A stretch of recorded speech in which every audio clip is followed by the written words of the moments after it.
1985. The Pirates have been shut out by 1-0 scores. Now the Pirates turn to Joe Musgrove to turn the trick and handle the Cubs. Pirates and Cubs straight ahead right here on AT&T Sportsnet.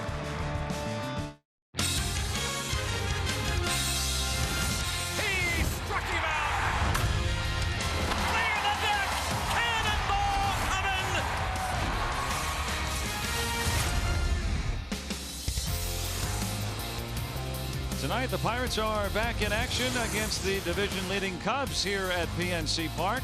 And the Pirates have featured some great pitching in this series so far, but not enough for a victory so far into the first two games of this series. And today, what would have been the 84th birthday of Roberto Clemente. We think about the great one today, and the Pirates hoping for this game maybe to be a little bit more offensive in the name of Roberto Clemente here today. Welcome into the booth. Joe Block and Bob Walk with you here today. We have seen some great pitching from the Pirates. We've also seen some great pitching from the Cubs, too. A very unusual start to this series. A couple of 1-0 victories going the way of Chicago. Yeah, our offense definitely been shut down right now. Hopefully they can back there and find some of those old Clemente bats, you know, ones with big thick handles or something. They need something to get this going. It hasn't been pretty from the offensive side of things for the last couple of nights. But even though the Cubs are pitching well, so are the Pirates. I mean, they're marching right along with them. It's just that old saying that you know, you can't get beat by a solo home run isn't true anymore. I guess not. That has happened both times so far in this series, and tonight we'll hope to see some more good pitching from Joe Musgrove. He has been doing that really for the last couple of months or so. He really is a guy that goes out there and sets the tone right away. A little bit of a kind of a throwback. He likes to kind of mix it up in a lot of different situations. He'll on defense, on offense. He's very good at the pickoff throws, controlling everything. And this right here, I think, showed us early on who he was when he made that hard slide into second. And you know, there were no apologies or anything. I mean, they went out and talked about it. The dugout's emptied, so we know what Joe's all about. He has quite the presence, and tonight he'll try to play stopper as the Pirates hope to end their 5-game skid here against the Cubs, and we'll have it for you next right here on AT&T Sportsnet.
is brought to you by the law firm of Bordas & Bordas. Bordas & Bordas, fighting for justice. Let's go Bucks!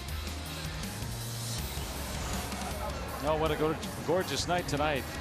We had some rain yesterday that delayed us to start. Not expecting any of that tonight. Just a beautiful August evening. Weekend here in Pittsburgh. Glad you're with us tonight. Now, if the Pirates had been on the right side of the ledger, you would probably feel a little bit better about the first two games of the series, which have been very competitive. 1-0 games, but both have gone the way of the Cubs. Well, you know, Joe Musgrove, we haven't been giving him much run support. We haven't given him any run support, basically. So, you know, maybe that's what's going to flip. You know, we've been shut out 2 games in a row. Maybe tonight's the night that, you know, Joe gets all the runs. Let's hope so. I know he's going to do a good job pitching. And he has been on quite a roll. Let's see if he can keep that going here against a Cubs team that can really score some runs. The Pirates have held him down so far in this series. Ben Zobrist will lead things off with Hayward in center field tonight. Bodie, the rookie, hitting third. Rizzo will clean up with Baez hitting fifth. Schwarber back in the lineup with Contreras back behind the plate. The pitcher hits eighth in front of Addison Russell. Take a look at Big Joe's numbers on the season. 13 ball games now for the Buccos. They had a late start to the season. Remember, he was on the DL to get things started. Coming out of spring training, had the tight shoulder. But since he has been in that rotation, he has done very, very well. He's given you a lot of innings too. Last 7 starts, averaging 6 2/3. And he'll rely on the defense as well behind him. Adam Frazier's in there tonight at second base. Brought to you by Honda. And Andy Echeverria gets another start at short with Moran and Bell on the corners. Dickerson, Marte, and Polanco in the outfield. And Francisco Cervelli does the catching for the Buccos tonight. Throws out 36% of attempted base stealers. Guy knows a little something about catching, right? Remember, almost forget now. Schwarber started to be. I think he knows more about hitting than catching. That's my guess. Yeah, the solo home run enough. Outfielder now. Only long ball. The only run scored against Williams last night. Pirates also hit into Ian Happ in game 1 of this series, hitting a home run. The only run of that game. Cubs the 4th team ever to do that. 2 1-0 wins on solo home runs. Back to back. Now sweep that all under the rug. Got a new one tonight. And he's ahead of Zobrist, who has been one of the hottest hitters since the All-Star break. Over 300 overall. Out to Dickerson. Nice, easy first out, lazy fly. And Paul Nart is calling the balls and strikes tonight. He's the crew chief. Chad Fairchild at first. Scott Berry is at second base. Carlos Torres is the umpire at third.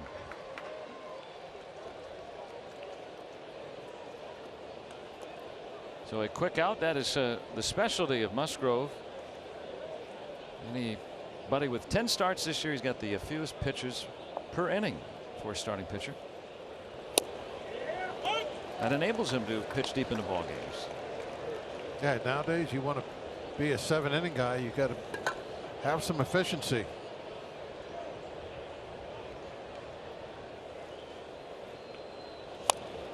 Jason Hayward getting the start in center tonight.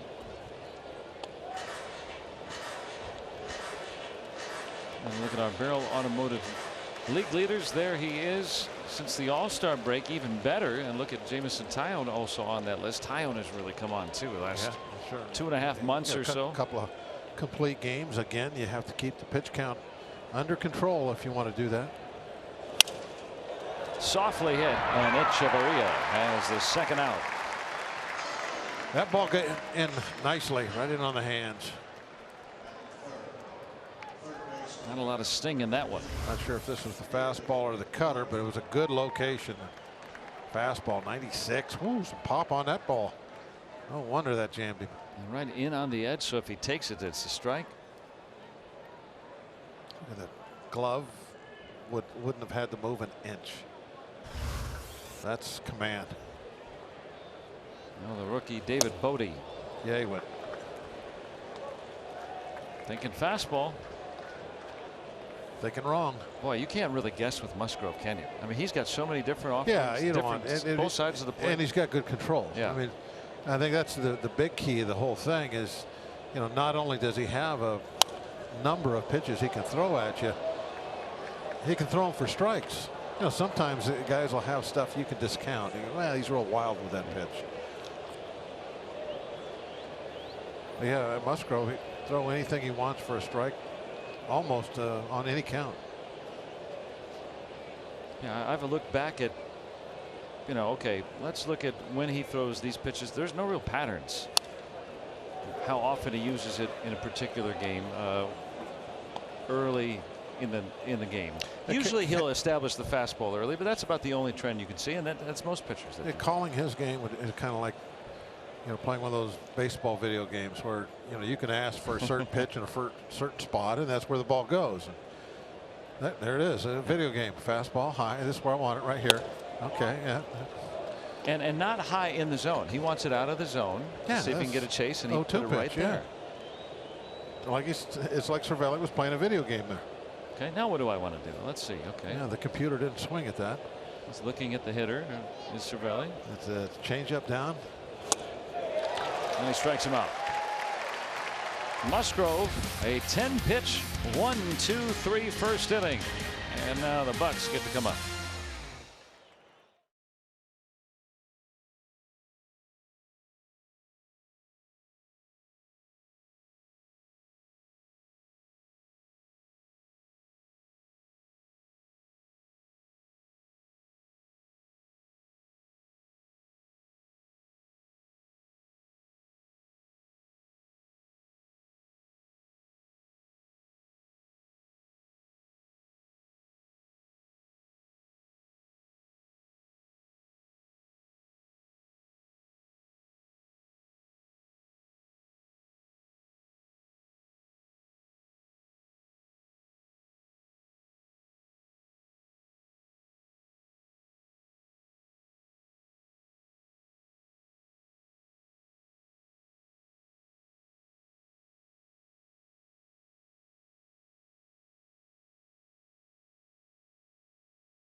After a quick and tidy top of the first, see if the Pirates can get off to an early start in their favor here tonight, as Corey Dickerson back atop the order.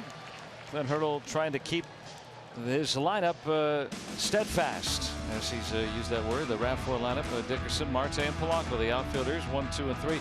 Bell will be back in the cleanup spot with Cervelli hitting 5th. He's hit well against the Cubs all year. Frazier slides in at 6th. Moran, Echeverria, and then Musgrove, the bottom of the order. Take a look at Chatwood's stats, and you look at the balls and strikeouts. 90. That's right, 90 walks in 99 innings. Patience. Make sure you get a strike to hit. That's the plan for tonight. Yeah, that's what Clint was talking about. You know, balancing being passive and being particular. And I think the Pirates generally, they don't walk a lot, but they don't strike out a lot either.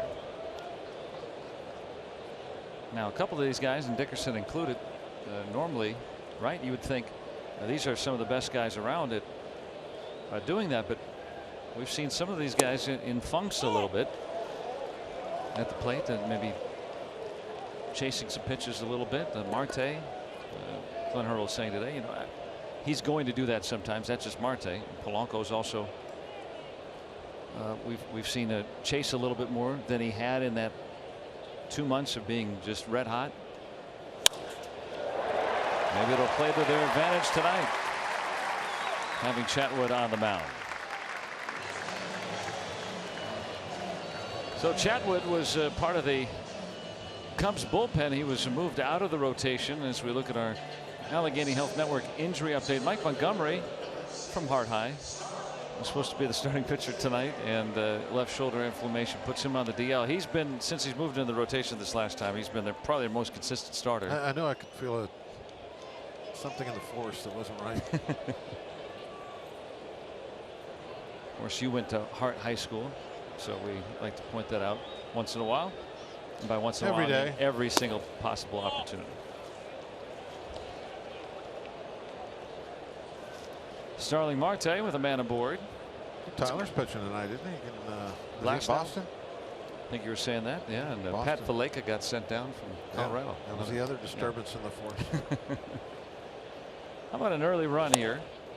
Let's get that weight off the Pirates' shoulders. Scoreless in the last 23 innings. And Clint Hurdle, talking about those three guys. He was saying it today, and yesterday. He knows these guys are going to hit. He's going to keep the lineup the same. Contreras not afraid to throw behind runners. He won't fling it around, which means he'll throw one away occasionally. Yeah, don't nap. He'll get you. Or he'll give you an extra 90 feet. Oh, but if you're on your toes, then you can take advantage of that. Aggressiveness or over aggressiveness, depending on your viewpoint.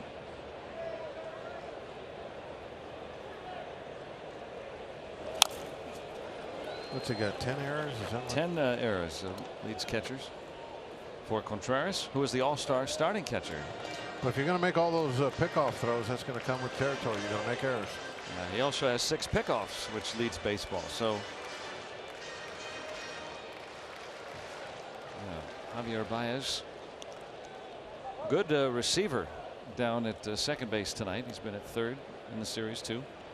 He has turned into a pretty awesome player, hasn't he? Well, he was the starter at second base for the All-Star squadron this year. Right side open for Marte. How about him last night, just poking a ball and shooting it through that right side? He's been scuffling too, struggling, I should say. I hate when I use that word because that doesn't mean that. But that's that's the kind of thing we've seen from some of these hitters, is they're not quite right, but they're trying to work their way out of these slumps. And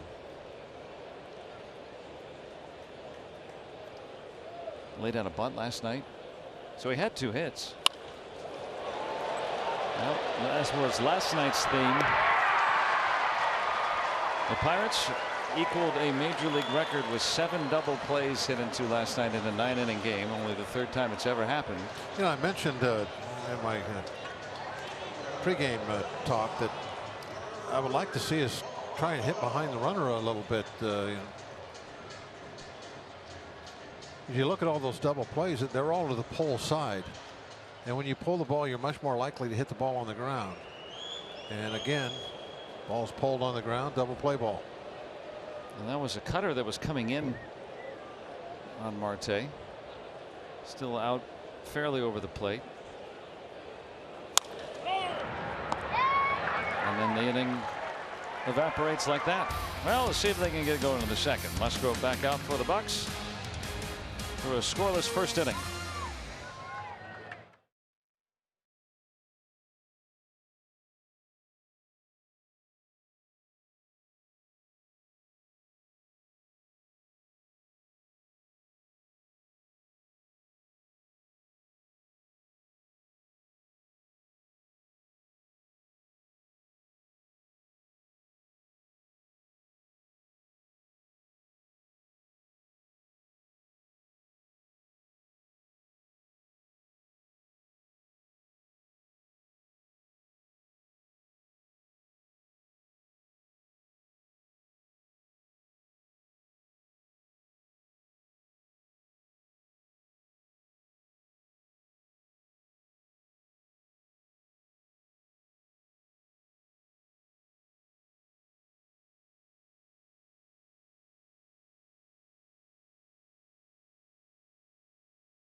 He was born on August 18th, 1934. Today would have been his 84th birthday.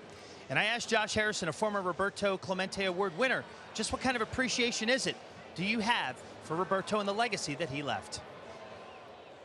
A great appreciation, man. He was an icon, just for what he stood for. And myself being a former Clemente Award winner of this team, I think it says enough that there's an award named after him for his legacy. And we see many Pirates players, Joe and Bob, when you look at Roberto Clemente and the legacy that he left, and just look how good the current team is and the team in recent years at community service. Look at guys like Chris Archer and the way he's trying to ingratiate himself into the community. Look at the story we did last night with Josh Harrison hosting young Zach and giving him a personalized tour through the clubhouse, through the facilities, on the field, that kind of stuff. So it's really nice to see the current guys on this team carrying on what was a tremendous legacy left behind by the great one. Yeah, thanks, Robbie. And you can't forget to mention the efforts in Puerto Rico by so much of our community, and then of course the Pirates spearheaded Sean Rodriguez, Mike Gonzalez, Joey Cora. Joey was the brains behind the operation to start. Francisco Cervelli also down there. And a cavalcade of miscues on that.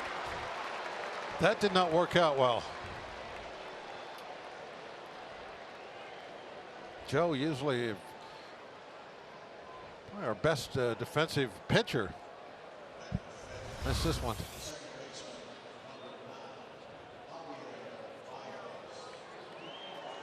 Frazier knocked it down, still had time. You know what happened there is I think Joe just got too far past the bag. That the ball getting knocked down messed up their timing. So it's an error on the pitcher on a muffed catch. The Pirates are tied for the lead in pitcher errors in the major leagues.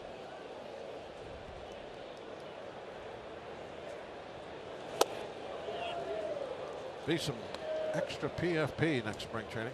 Pitchers fielding practice. Yep. Be some new drills devised. Maybe not new ones, just old ones rehashed and done better.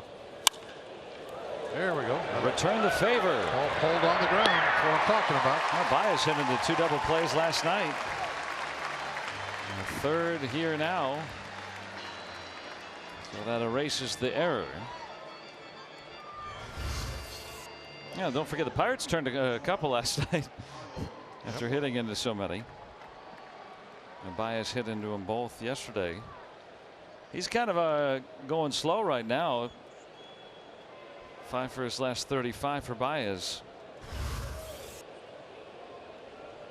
And that's a helper for Musgrove. 15 pitches and 5 outs. We're talking about Roberto Clemente, of course. Today would been his birthday, and you think about just all his contributions. I mean, you know, what a humanitarian. Think about all those different things through the years that we've thought about. He's been gone so long now. It's such a shame. We were watching the Barry Bonds retirement ceremony in San Francisco. We're thinking about how they had Willie Mays and Willie McCovey and some of the other Giants greats there. Wouldn't it be so wonderful if the Pirates, you know, be able to have Willie Stargell and Roberto Clemente here? Thinking about that when they have those kind of events here. Yeah, some people leave us early. That's fate.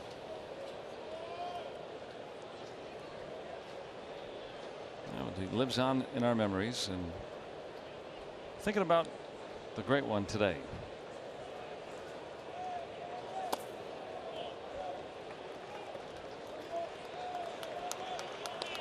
Now the Clemente wall, 21 feet to the top of the fence, or to the fence, I should say. Of course, I saw a lot of people out there today going over to the Clemente statue here. Just past Moran. And Schwarber aboard with the Cubs' first hit.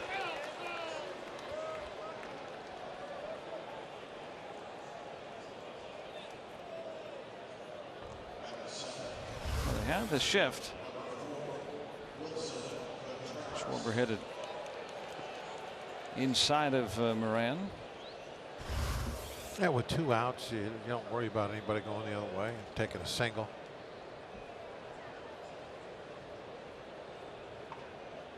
You're definitely going to shift in that scenario. And now Wilson Contreras.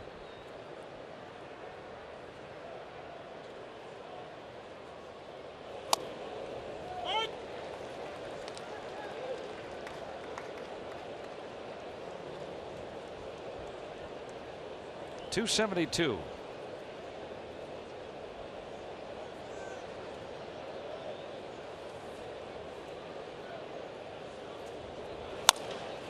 Right back to Musgrove. And that's that for the Cubs.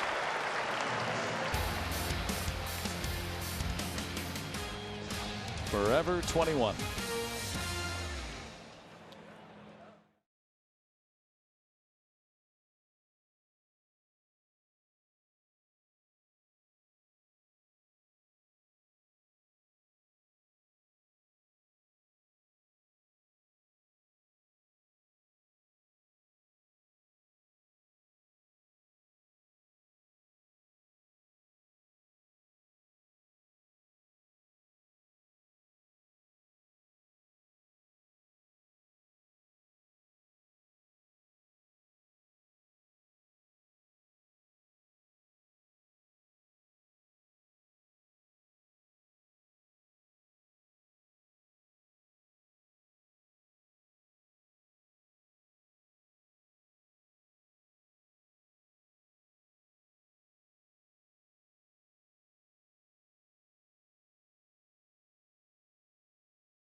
Pirates and Cubs in action again tonight.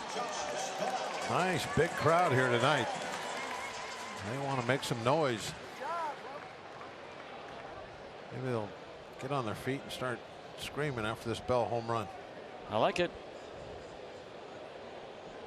It would electrify the bunch here tonight. A gorgeous night too. 80 degrees at game time.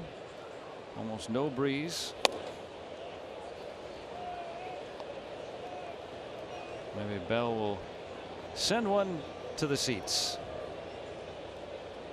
Just about full up tonight.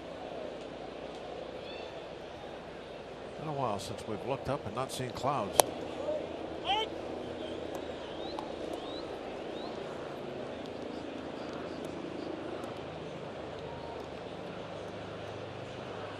Josh Bell with 8 home runs. He's hit a couple since being activated from the disabled list.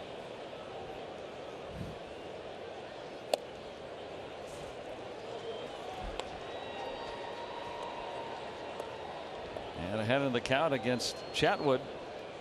As Bob was pointing out, to one of the most apt to walk a batter really in the 3 decades. Haven't seen a walk rate like this from a guy who's over 100 innings. Bobby Witt. But normally they don't let you throw 100 innings when you have a walk rate like that. Yeah, remember Bobby Witt, the old Texas Rangers pitcher? I mean, the tremendous stuff. I guess he was over in the other league. Yeah, I don't really remember him. I've heard the name. Remember the name. Hard thrower.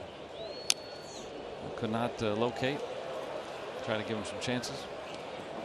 Now, Chatwood, on the other hand, was with the Rockies. He signed a pretty lucrative 3-year deal with the Cubs.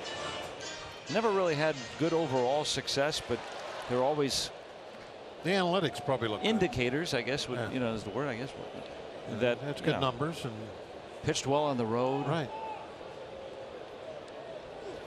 I get it. Yeah. You know, and in Chatwood's case, you know, obviously the walks are glaring with him, but for instance, I mean, he's been absolutely dominant against right-handed batters this year, the best in baseball. So, you know, can he put all of this together? He has some things that he's extraordinary at and some things that he's been on the other side of the spectrum. And that's why the Cubs moved him out to the bullpen. When Montgomery comes back, when Yu Darvish comes back, Montgomery would probably go to the pen with Chatwood. So they have some depth there. Cervelli at least showing a bunt. 11 home runs, 48 RBIs, both career highs for Cervelli. Trying to get the attention of Joey Cora. Now he's got his attention. Might have had the never seen that before. Yeah. Good thing he knows how to whistle. Yeah. I'd have been in trouble. Chatwood with a bouncer over there. Didn't like that baseball, I guess.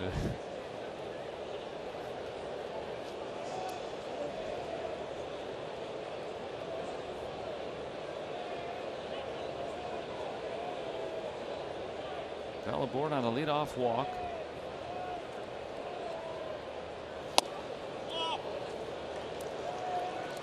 And Chatwood, of course, leading baseball in walks. Getting that sign to see if he wanted him to bunt. Thought that was an interesting maneuver.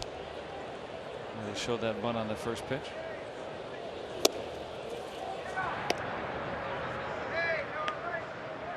Bell not getting a big lead at all.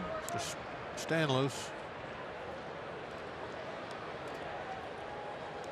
Just don't nap.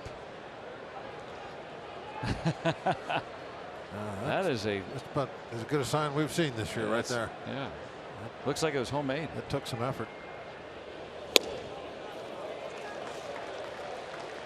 Chatwood falling behind again. I haven't seen that many signs like that since the sign store closed. Yes. They had to close their doors. Now you got to make them yourself. A couple summers ago.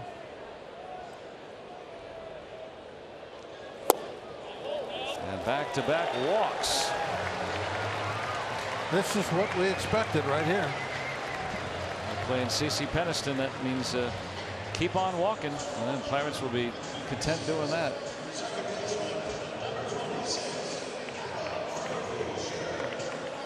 When you think about what he's doing, he's walking almost a batter an inning.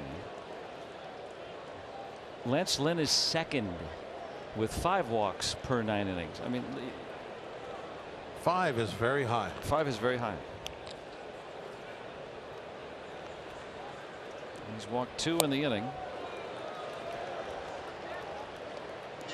The last time he faced the Pirates, Chatwood, this is back in April, but Chatwood walked 1 batter. It's the only time all year he's only walked 1 in a start. A lot of times it's 4 or 5 or more.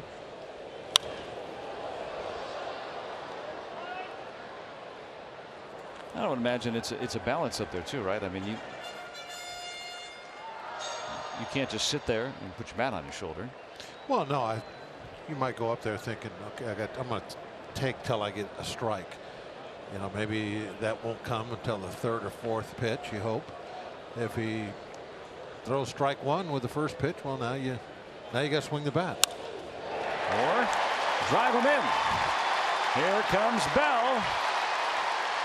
And Cervelli will be held at third, and double for Adam Frazier. The Pirates have the lead. That's exactly what happened with Frazier. He fell behind and got a good 0-2 pitch. You know, that's also lack of command. It's not all about base on balls. You know, that almost 9 per 9 innings is way up there, but yeah, that wasn't as good. It looked the way it was hit like it was like more of a middle of the plate pitch, but Frazier actually went out and got an edge pitch and hit it in the gap, pulled it. Didn't have a lot of character. It The way he hit it, I thought that was going to be more down the middle, but that was not a bad pitcher's pitch. It was still a strike. I mean, you know, a lot of guys, they won't throw a strike on 0-2. They'll make sure if they give up a hit, it's going to be on a pitch that would have been a ball. But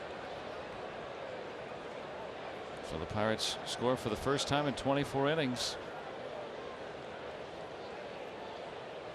Maybe they'll turn the tables tonight on the Cubs.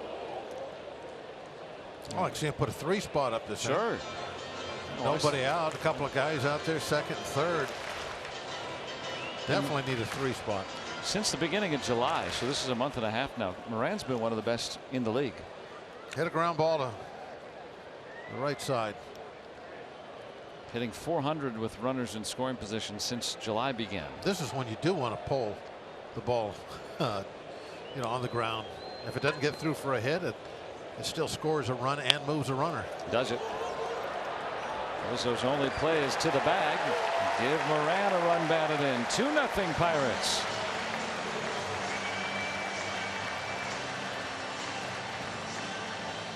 So situationally sound there. Seen Moran do that quite a bit.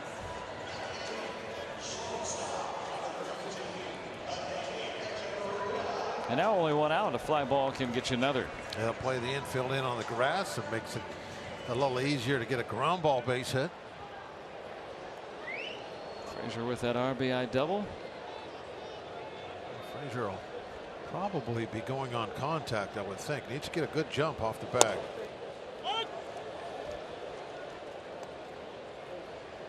What determines whether you do that or not? Well, in this scenario, that get the pitcher on deck.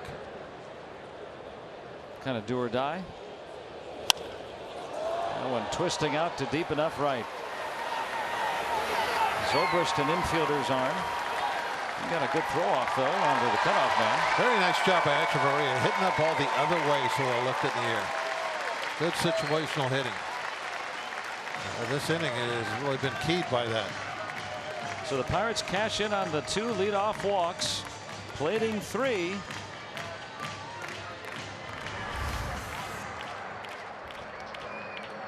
A little hanging slider that now that's an easy ball to try and pull. It's an off-speed pitch. But Echeverria, he stuck to his guns and was hitting that ball the other way the entire time so he could get the ball out of the infield.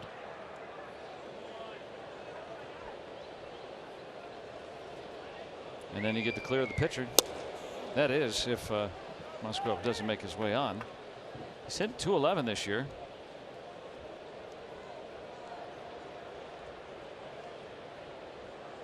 He's not that gimme out.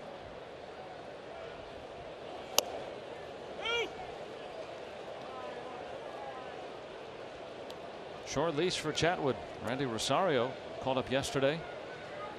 Already getting up in the 2nd inning.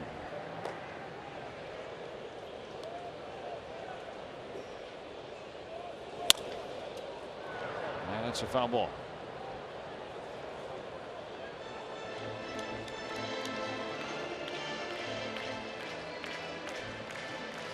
Frazier started with a double.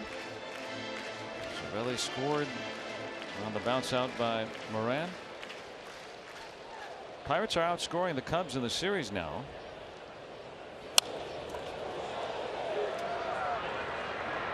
Musgrove will be the final out.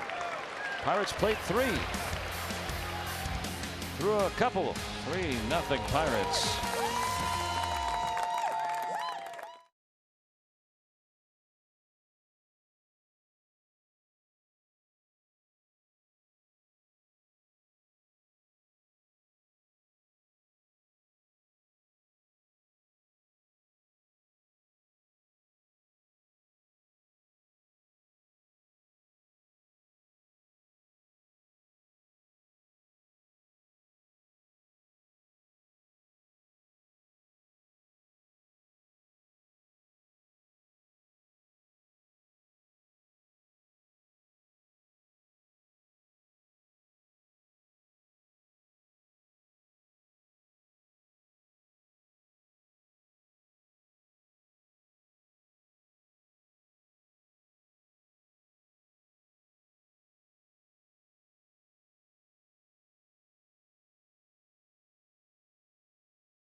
weekend, which is coming up next weekend in Milwaukee with this Point Park University tweet with his hashtag Players Weekend Cleats Preview.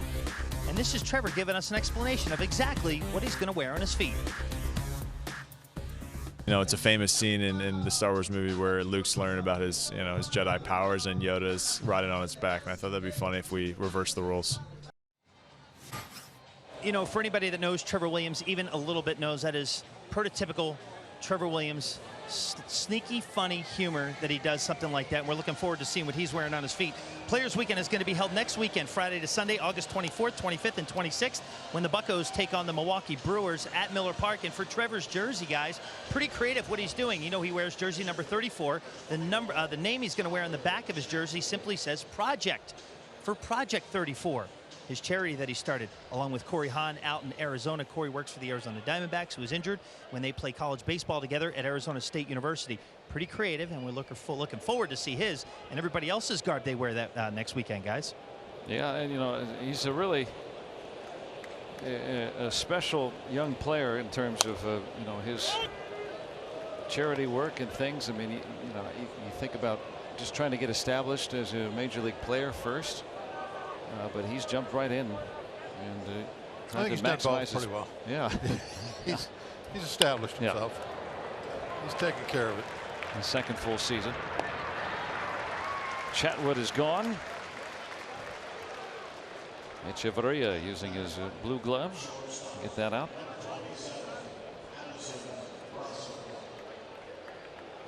.24 pitches and 7 outs for Musgrove.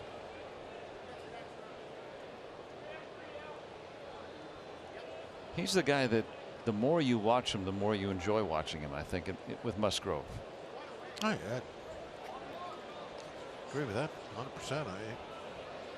He's quickly become one of my favorite guys to watch pitch. And I'm talking about not on the Pirates, but any baseball game, anybody.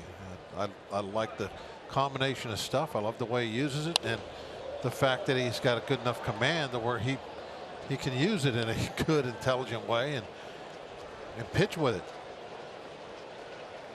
I guess the phrase that came up a few years ago, pitchability. I'm never really sure exactly what that means, but I think that would apply to Musgrove.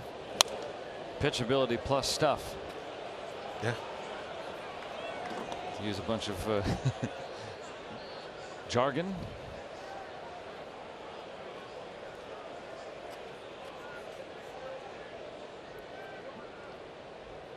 When he's on, and he's on a lot, he just mows him down.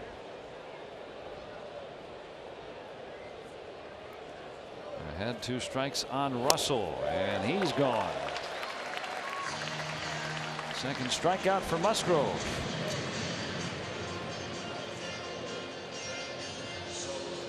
You can save $10 per ticket for Sunday Kids Days when you use your Giant Eagle Advantage card. Tomorrow's a Kids Day, with fun for the family before, during, and after the game. Make sure to go to pirates.com/advantage card and explore all the ways you can save. I'll wrap up this series tomorrow.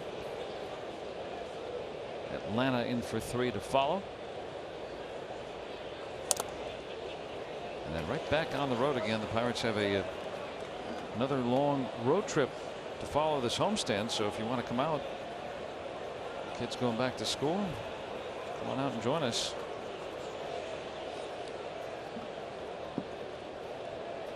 Kind of a last chance for most. Some might have another week left.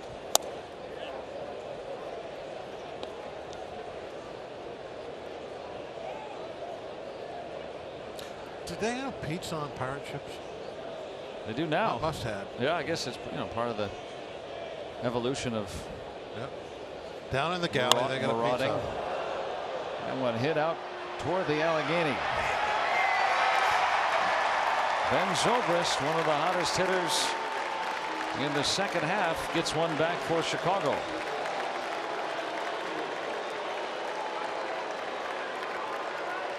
Home run number 9 for Zobrist. Just a solo shot. They're not going to beat you.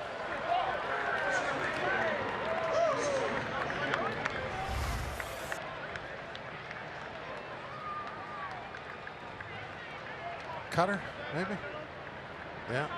Yeah, you can see it's got that little bit of a side spin on it. Tried to run it in on his hands. Didn't miss his spot by a lot, but obviously enough. I'm going to say he wanted that ball maybe 6 inches closer to Zobrist than it was, which would have made a big difference on where it hit the bat. And what makes a big difference is he's working with 3 runs in his column, so that solo home run at the moment does not hurt one bit. That's right. Musgrove and the Pirates with a 3-1 lead.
The Pirates gain in Corey Dickerson, reminding himself of that transaction, plus fitting in with a new team isn't always a given. Those stories and our top plays debut tonight right after Pirates post game. What a beautiful sky. Lavender and auburn overhead PNC Park. Second time around in the order for the Pirates after Ben Zobrist getting the Cubs on the board with a home run. Lone pockmark so far on Musgrove's ledger. He's kind of turned the page, though. You could see like a little bit of a slight smile there as he was talking to somebody. He's got some run support tonight. Yeah. 6th lowest run support in the National League entering play tonight.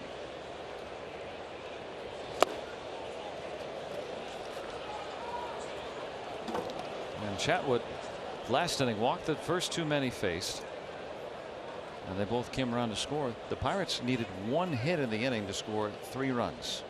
There were no errors. Good situational hitting.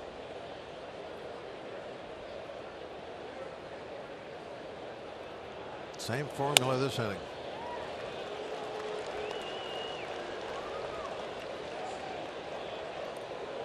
Adam Frazier ripping that double, driving in the first run. Clint Hurdle preaching, all right, make sure, if it's not good, don't try to make something happen. Let him dig himself a hole, and he's done that again with a leadoff walk. 3rd tonight.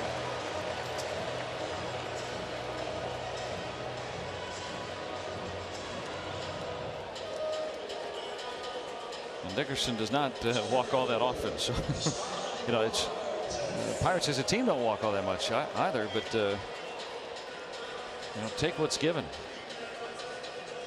I think they're going to have to make a very early change here in this inning. If Marte reaches, do you think they go to the lefty against Polanco? Yes. I mean, with Chatwood's track record, yes. in a different scenario, different pitcher out there, maybe no, but or maybe they'll just do it right now. Yeah, they let Chatwood bat last inning. The Cubs manager, I think Chatwood knew what the writing on the wall was after that third walk, so his struggles finding the strike zone continue, and the Pirates will try to take advantage here in the third.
TV. It's now available to you at a lower price for $49.99.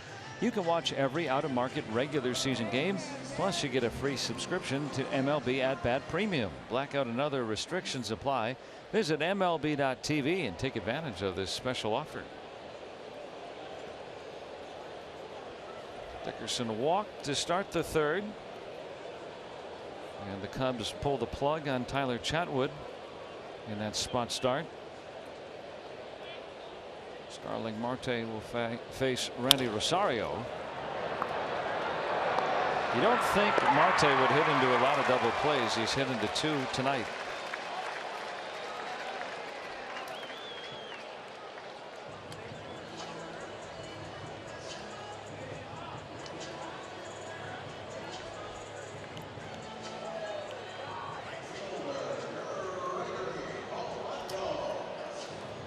Pirates hit into 7 last night. They've hit into 2 so far tonight, both by Marte.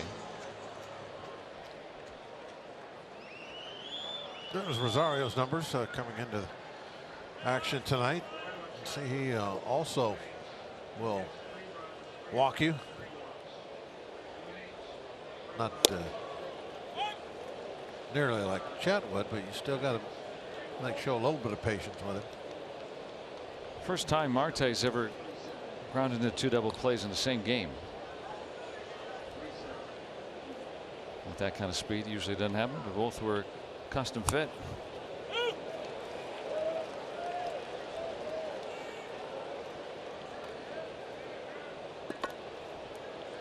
And erased Dickerson on the leadoff walk. Closed the book on Chatwood tonight. Those 3 runs and 2+.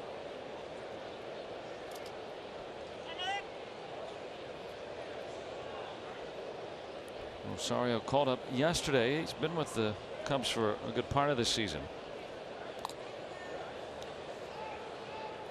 Absolutely lights out at AAA Iowa. Doesn't get a call either way.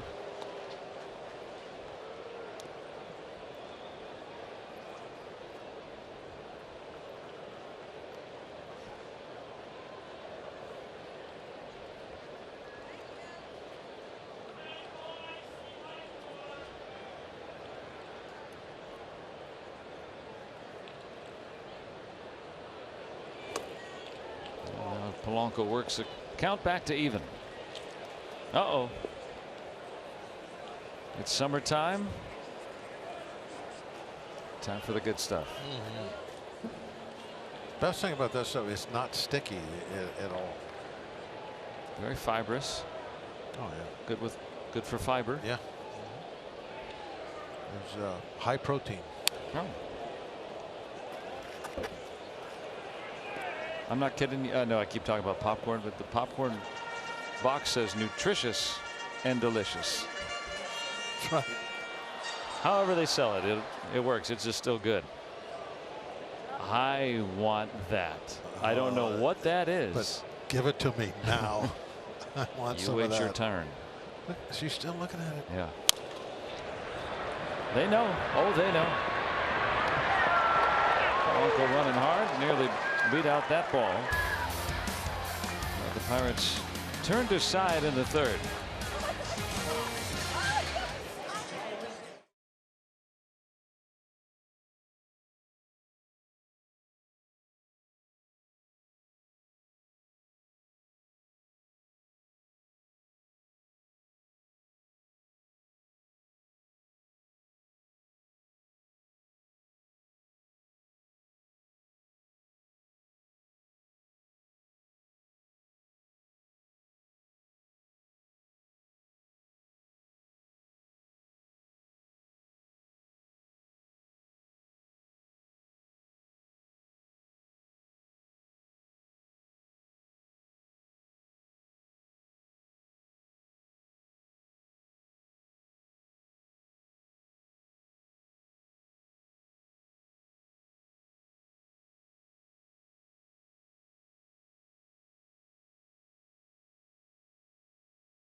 Rab fourth inning.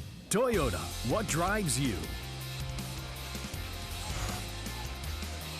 3-1, the Buccos on top as we start the fourth inning.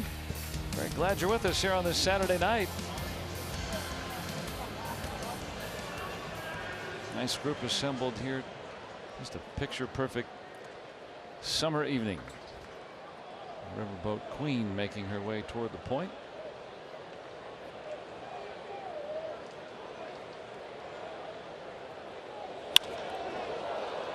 Bodie out to Marte. One pitch, one out for Musgrove. Bodie's been kind of quiet after coming in here flashing some gaudy numbers for the young rookie.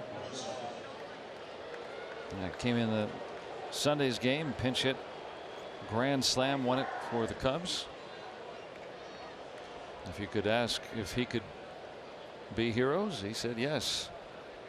David Bodie, a rookie. Now the old timer Anthony Rizzo, right? He still feels young to me. I don't know. He's been around a while now. I guess he's 29. Just turned. Remember, he bounced around. He was traded from the Red Sox to the Padres. Came up with the Padres. Couldn't hit a fastball. And then goes to the Cubs. They say, why don't you crowd the plate and see what happens? And all that talent materialized. You would think if you couldn't hit a fastball, you do the opposite. You're right. Get off the plate. Give yourself some more time. Taught him to react to it, he said. And it forced him to learn how to hit a fastball. If you can't hit a fastball, you can't play in the major leagues.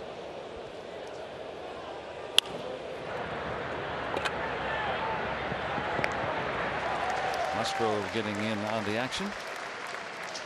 Feels like it's 3 steps and he's at first. Right, he loves to be in the action.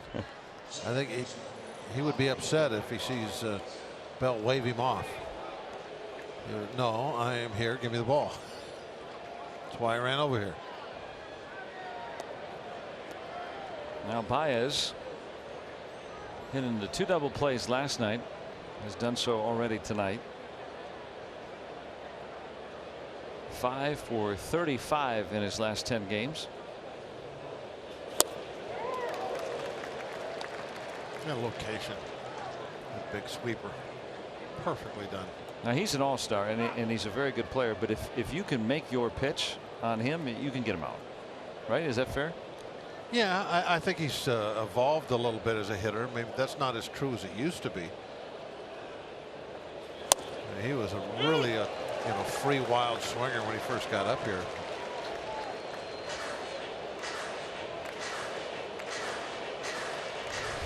Look at the location on these first two. Can you do any better than that? You could set up a bucket right there, right? And just if there's a real good hitter up there, that's the kind of pitches you want to try and make. And if you can, you shut them down. I don't care who they are. Now he's thrown to a flower pot tonight.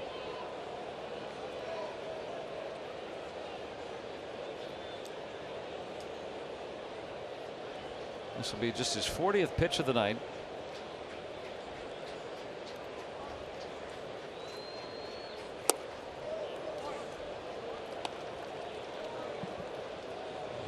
Come to think of it, now that we've seen him keep throwing that slider down on the way, 2 sliders, what, a changeup, and then that one. What else would you throw Baez? Come to think of it, with that big swing, right? Keep going for it. Oh my! That was a kill shot, but he didn't get the call. A perfect pitch. Absolutely perfect, right there. WB Mason liked it. WB Mason calls this strike 3. But the umpire didn't, and Paul Nart, his word is what goes. Well, with his first fastball, kept going down and away, and Baez fans to end the 4th.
Pirates getting on the board, trying to hold this lead.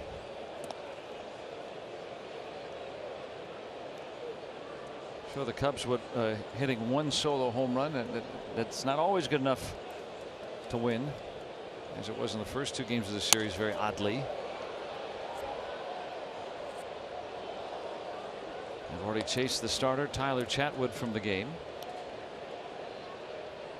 Bell leading off that 2nd inning with a walk. He and 2 others came around in that 3-run second.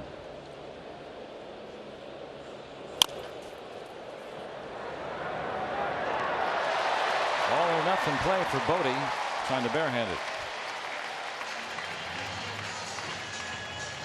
Do they have time for the glove there? What do you think? Kind of a coin flip on that. Yeah, I think he did. My vote. Makes you appreciate, you know, Freeze working over there, right? You know, oh, it kind of took a hop on him too. And looked like. No, but I think it. Let's see. Yeah, on replay, yeah. Yeah, right on the edge of the grass there. Took a big hop. He had time for the glove. And if he had it there with that bad hop, might have been able to come up. Who knows? He probably thought the same thing in retrospect. Should have won with the glove.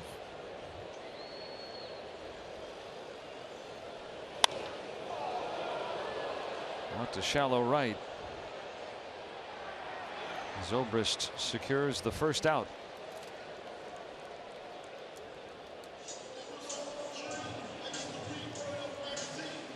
I want to remind you about tomorrow. It's a kids' day here at PNC Park. The Pirates will host the Cubs at 1:35. And kids 14 and younger receive a WB Mason collectible truck. Nice keepsake. And every Sunday you got the #1 Cochran Family Fun Zone out on Federal Street before the game.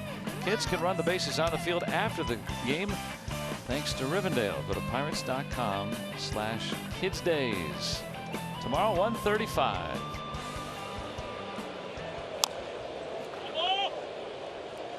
Fouled at the plate.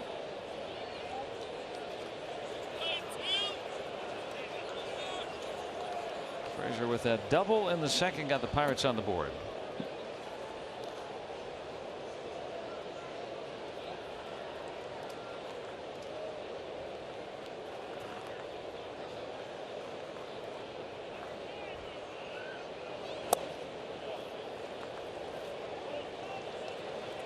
There's the Parrot. Oh, pilfering. Yes, he is. Oh. He's sneaking around up there. Oh, can't have it. I'll trade you.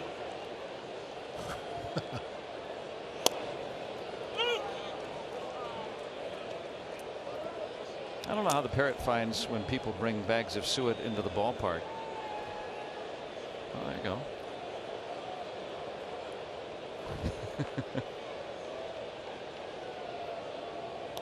Trying to set him straight.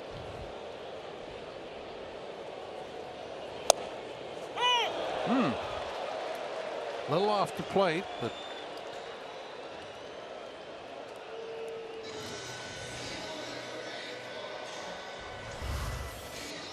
what did this one miss by about an inch? At least a pixel. Not even an inch. Yeah. Just off the edge. Look on our Allegheny Health Network Super Bowl. Moving across the zone too. Yeah, that's the one that I think you're likely to get called. On the other side of the plate, the ball's never in the strike zone the whole flight. You see those get called sometimes, and you kind of wonder why.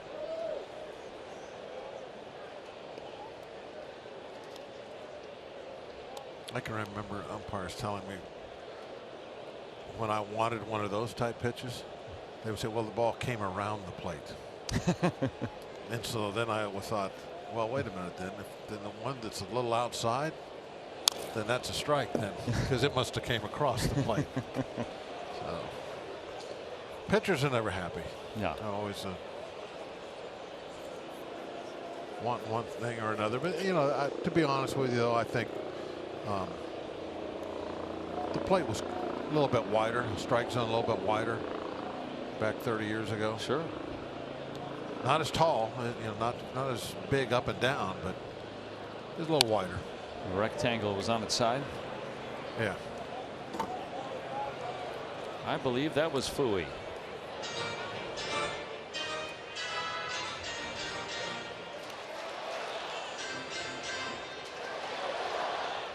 I think nowadays, I mean, the players have very quick access to the same strike zone we're looking at, so they immediately know.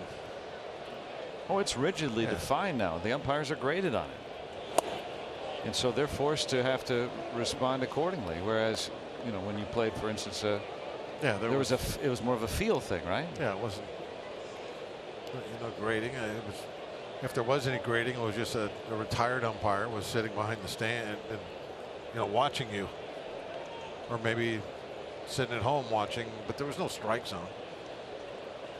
And you had a suggestion. You had hitting umpires and pitching umpires. You had umpires that were known to be better for pitchers, and you had umpires that were known to be better hitter umpires, smaller strike zones. And that was kind of almost as important as the scouting report as anything else.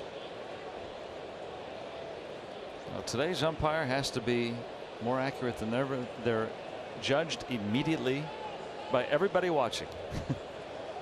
And everybody has the information, so you got to think they're as good as ever. Moran is the final out. Pirates leadoff hit left on, but they still have the lead, 3-1.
By Barrel Automotive.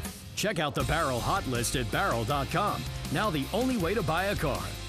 And by Allegheny Health Network, official medical provider of the Pittsburgh Pirates and fans like you. Let's go Bucks! Pirates hope to be turning things around. They have lost 5 in a row, but they're leading here tonight. Look at that big winch through the window there, going around and around underneath. See that? Never saw that before. Oh, pulling the cable, I'm guessing. Huge wheel looked like back underneath there. Never got to see the machinery.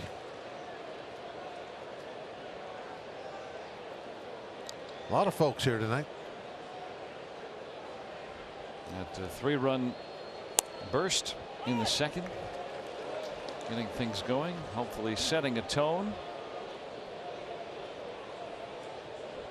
Always like to see the opposition represented. It makes it a fun atmosphere, but only when they go home with upside down smiles. Cubs always seem to have quite a few followers here. Phillies seem to travel pretty well since they're just Well, across that makes the sense. state. Yeah, Chicago's a ways from here. I would think there might be some that have relocated. What a great industry and education that's in our city. Jesse Chavez. Save last night, didn't he? Yeah. Rare save for Chavez.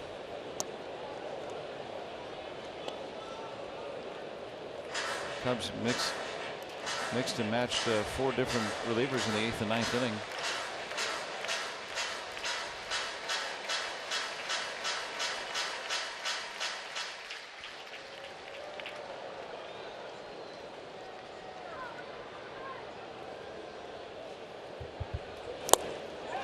strikes out Schwarber. Nice changeup.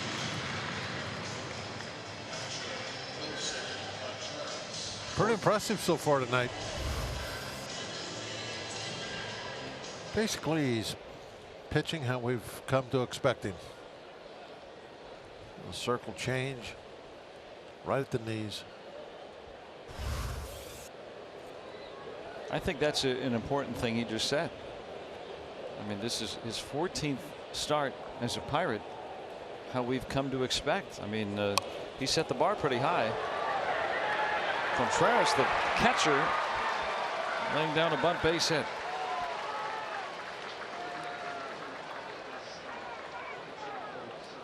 Not easy to do with Musgrove.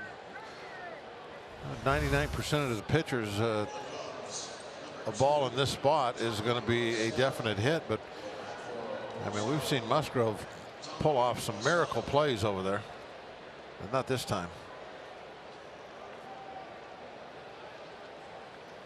And Moran was playing way deep and way off the line, so he had no chance. Bunting ahead of the pitcher, but knowing that Rosario wasn't going to hit. It's going to be Tommy La Stella. He has been leading pinch hitter around. Used very often. 17 pinch hits. And next up for the Cubs is Chavez.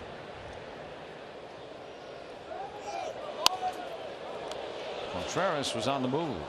Well, La Stella had a good poker face. You know, we were showing him there as he's looking down at the signs. Nothing. And they had a hit and run on.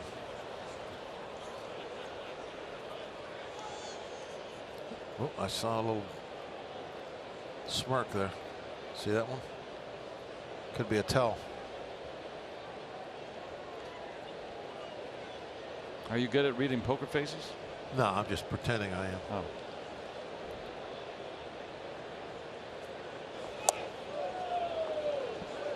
Well, Contreras at first, as the pitch was about to come in, really exaggerated reach toward the bag as if to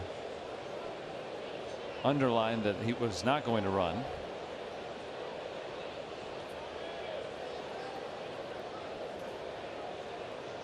We'll go here and hit through the vacated shortstop hole. They went the other way with it on a hit and run.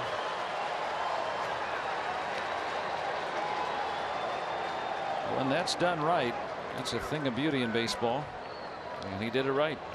You know, again, we had the camera on him too. I mean, he is a cool customer. So Echeverria trying to go cover on that and had no way to stop and go back and get that ground ball.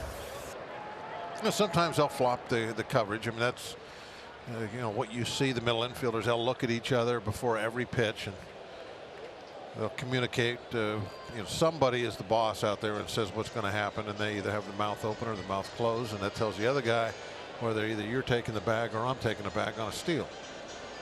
And that's comes into a you know, it's always very important on a hit and run. I would think most of the time, right, the guy is to the opposite field would be the guy that covers, which was the case here, right? I mean, because you're more likely to pull the ball depending on how you're being pitched, right? But the hitter is supposed to be trying to hit the ball the other way. So, right. Yeah. So what do you? So I don't know what the right answer is to that. There's a lot goes into that. Like, how's he being pitched? Did he call a changeup or did he call a fastball away? I mean, there's a lot of things that go through, let's say, the shortstop's mind before he makes that call as to who's going to cover. Are they playing a defense where one of them is so far in the hole there's no way for him to cover? You know, nowadays, I mean, that has to come into play.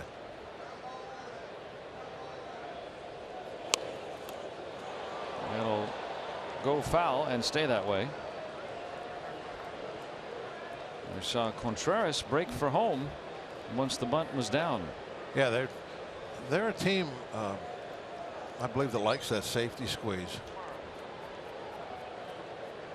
With the number 9 hitter up.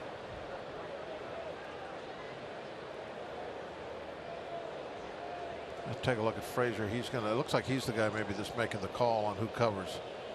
Usually an open or closed mouth right behind. He'll the glove. cover it up so that the hitter can't see. Now the hitter doesn't know who's covering. I'm not sure the hitter ever looks, but just in case he is, always put the glove in front of their face. Right, a closed mouth means something, and an open mouth means something. And sometimes you'll see both of them putting their glove up there, and then you don't even know which guy is really making the call.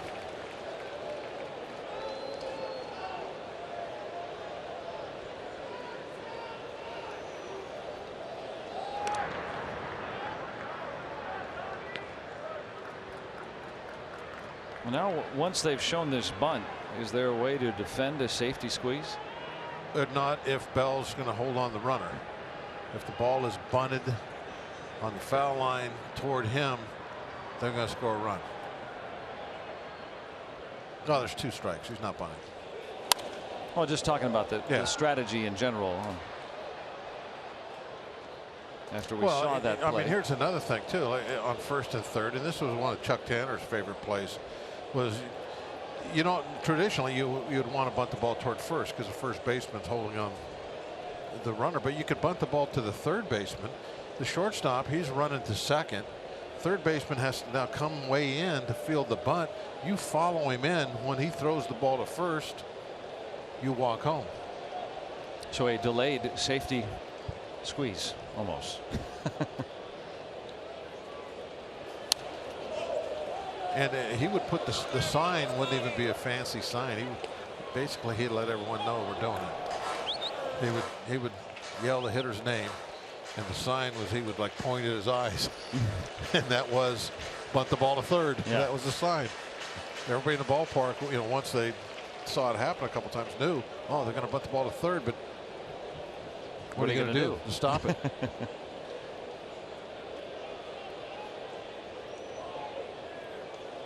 Now the thinking person's game, baseball. Oh, man, that was right there. Right there, the entire baseball in the strike zone. That's the pitch we were talking about, where it doesn't cut across the strike zone. It stays off the zone the entire way and then barely breaks in. This is the one where umpires would tell me, well, it broke around the plate. And I'm saying, okay, well then if the ball is that far outside, it should be a strike then, right? Couldn't get a chase, and now it's even.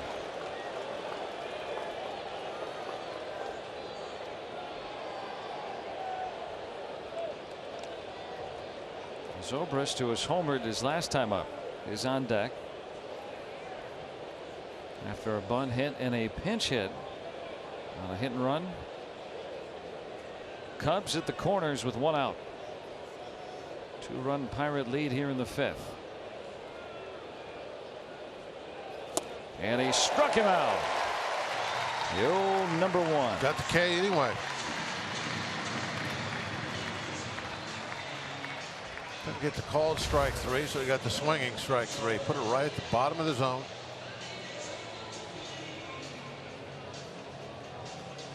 A little nice sink to it.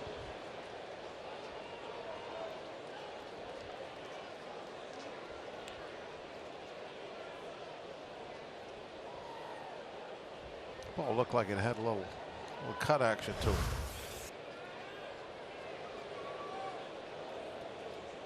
So for Musgrove, 5 strikeouts, and now with 2 outs, got to get through Zobrist with men on. Getting close to 400 since the All-Star break. Homered last time up.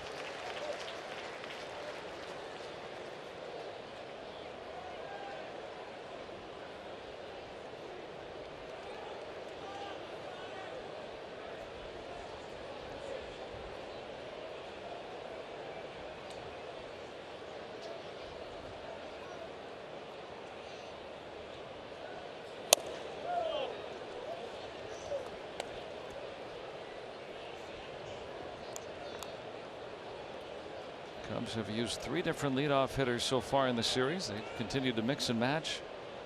Chris Bryant has been out for more than a month.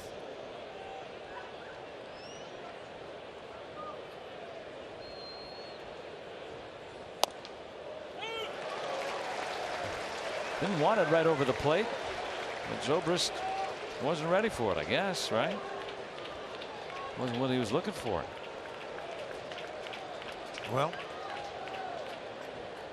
you don't always make the perfect pitch, and that doesn't mean it is a bad thing. Through the course of a game, you can throw some pitches in the heart of the strike zone and you'll get away with me. He's thrown 2 there in this at bat. Change up in that one, the cutter.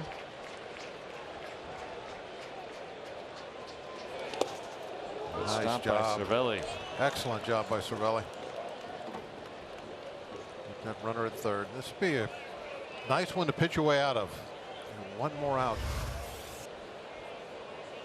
You see the nice Joe by Cervelli.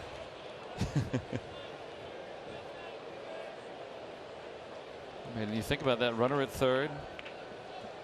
Have the confidence in Cervelli to block it if it is spiked. 2 on, 2 out, the 2-2. A routine fly to center. And Musgrove gets out of it. How about Cervelli's reaction there? I mean, that tells you how fired up they are.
I would not have thought that. You know, the Cardinals, who have been really the hottest team in the league, they fire their manager, Mike Matheny. It seemed like he was becoming an institution there, and all of a sudden he's gone. I think, well, maybe this team is in disarray. And the Cardinals have done a 180. Yeah, since then I've talked to some Cardinal people and read some articles about it, and it seems like a lot of people thought that it was the right move when it happened. Echeverria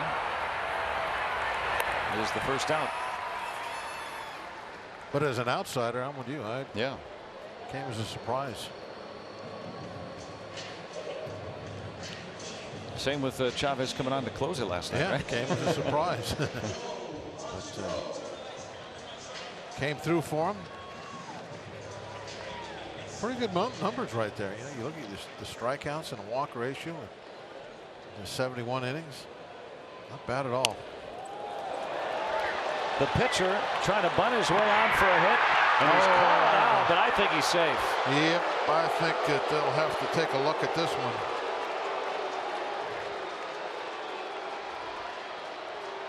Challenge, challenge, challenge, they say. Yeah, he's going to be safe, I think. Yeah, they don't.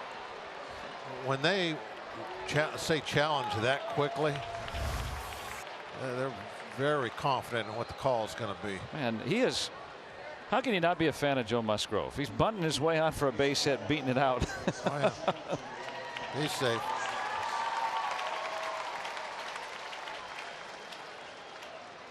You know, you talk about, you know, the guys that are worth the price of admission. You know, he's one of those guys. When he's pitching, I like what he does too after he saw the out call. yeah, he's safe.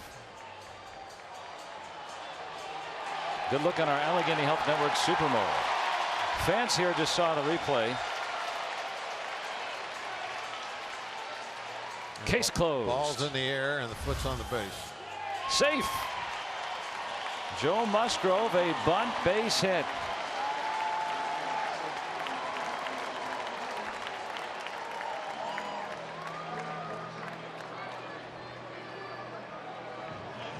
So the Pirates retain their challenge and Musgrove gets a hit.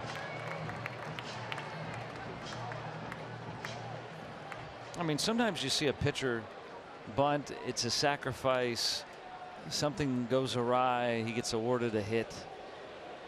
That happens sometimes, but I mean, just to straight lay down a bunt and try to beat it out with speed.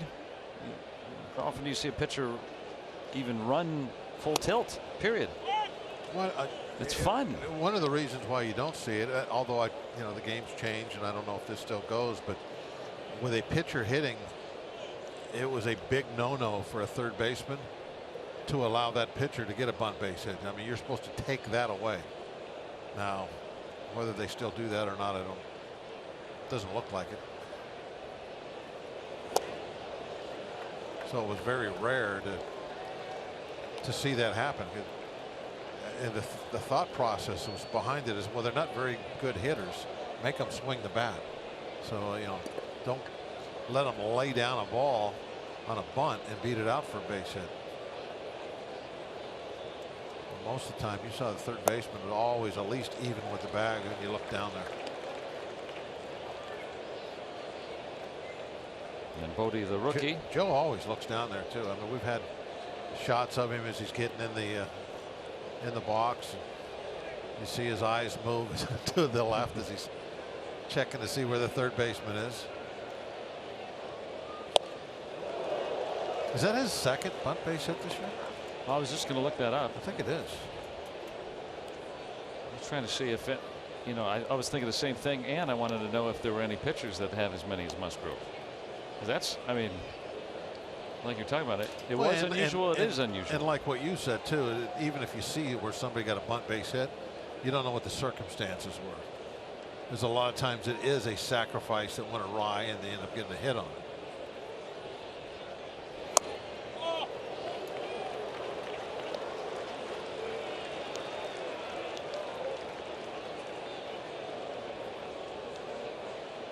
Starling Marte. Him in 2 double plays tonight, but he bunted his way on last night.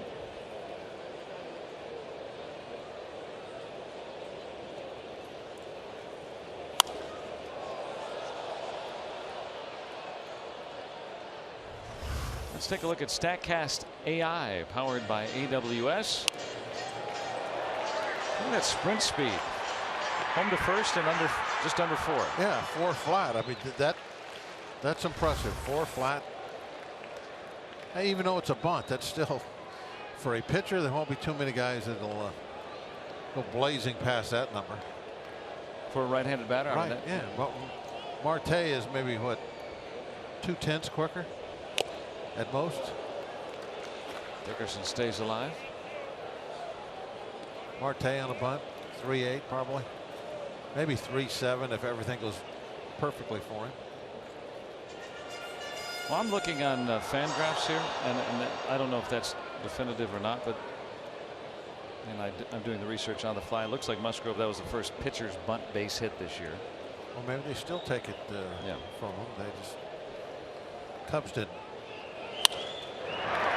There's Dickerson's latest base hit. Musgrove thought about turning to third. Zobrist collected that in a hurry. Hey, Dickerson's got on all 3 times tonight. Yeah, this ball's hit hard enough to where the speed of Musgrove was negated. Had to stop at second base. Well, we've talked about Dickerson, you know, being slow out of the gates since coming off the DL. He's had a couple of signs at 2-hit game in Minnesota. Final day of the road trip.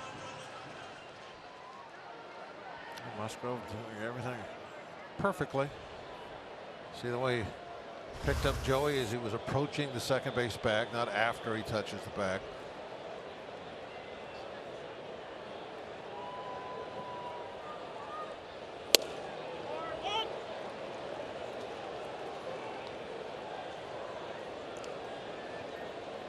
He's hit into 2 double plays for the first time in his career tonight. Chance to add to the Pirates' lead, up 2 in the 5th.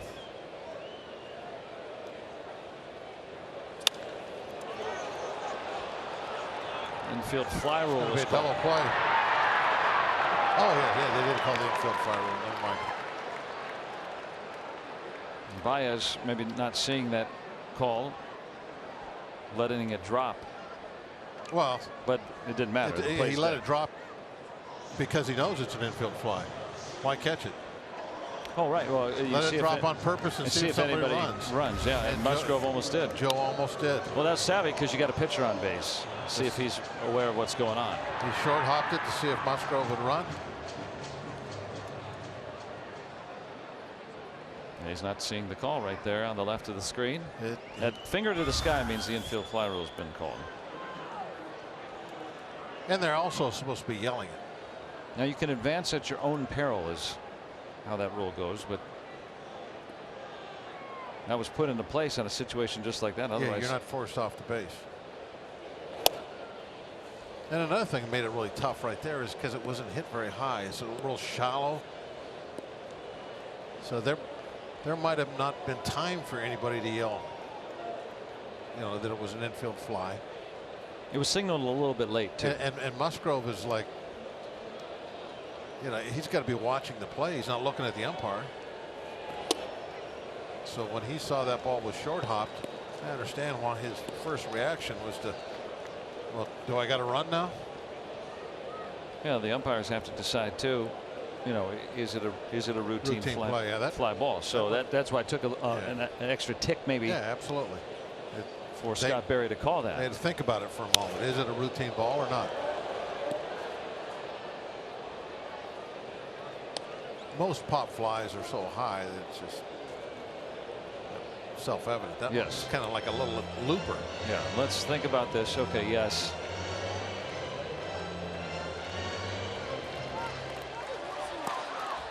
Hit it here.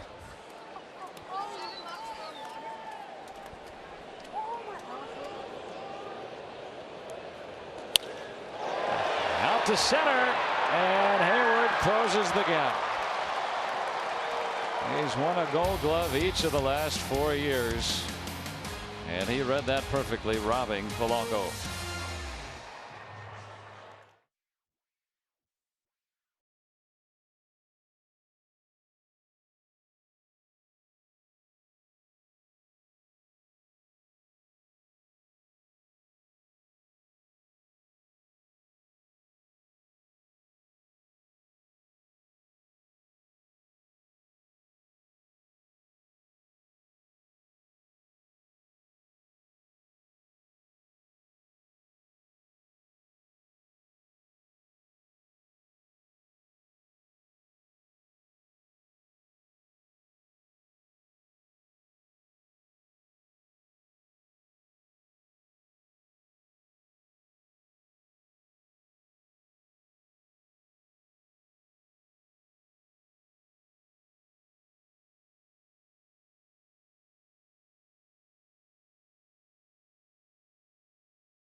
and may not be reproduced or retransmitted in any form. And the accounts and descriptions of this game may not be disseminated without the express written consent of the Pittsburgh Pirates. Yeah, the Braves will be coming to town Monday, Tuesday, and Wednesday here at PNC Park, and there's a Beat the Braves offer. You can get 2 corner box tickets for just $24. That's 2 lower level seats for just $24. Go to pirates.com/beat the Braves. That's good for the 3 games against Atlanta Monday, Tuesday, and Wednesday right here at PNC Park.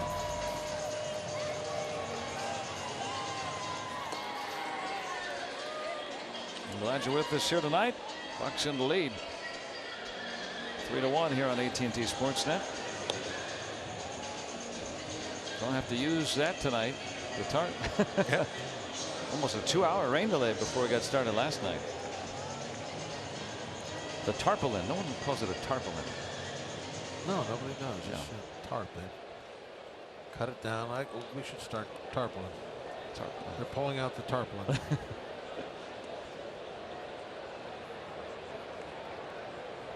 I think Manny's got some barbecue going. That smoke was? There's barbecue going somewhere. Yeah. I don't know if that looks like it's coming from down left field line.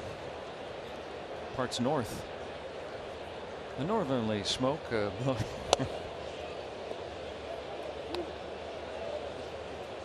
Something's cooking. How about a Pirate victory?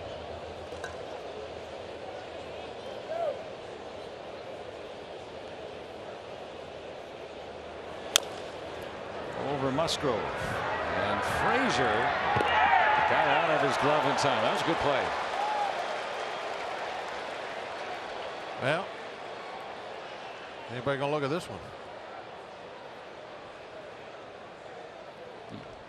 Well, let's see if the Cubs decide to take a look. I thought he was out. No? I thought he was safe. Okay. Eagle Eyes Walk says, oh yeah, you got it. You said it. No, you had it. Maybe that just little trouble getting that ball out of his glove. Might have been the difference on that. He made a good play to charge it, did Frazier.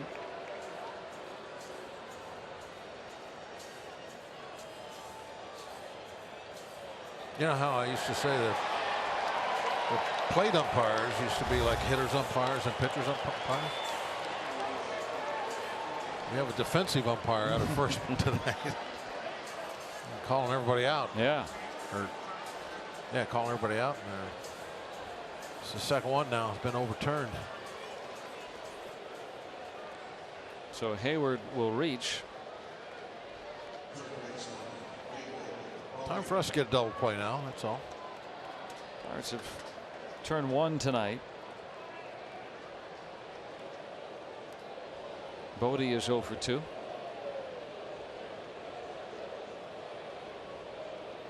Pickoff throw.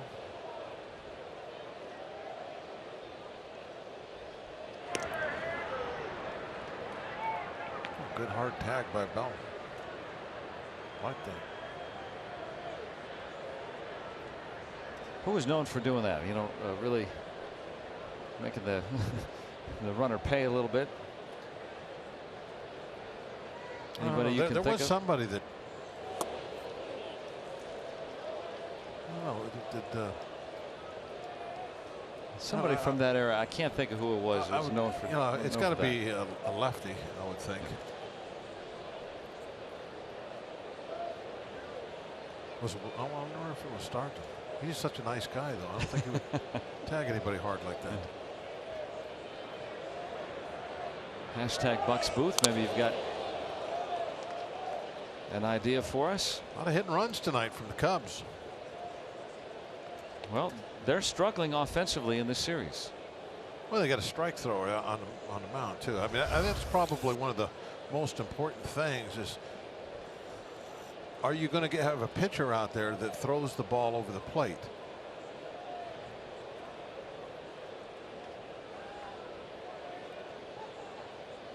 Well, that's what I think you're looking for. You get you know, somebody out there that's all over the place. It's wild. You don't put hit and runs on those guys because you don't know if your hitter is going to be able to reach it.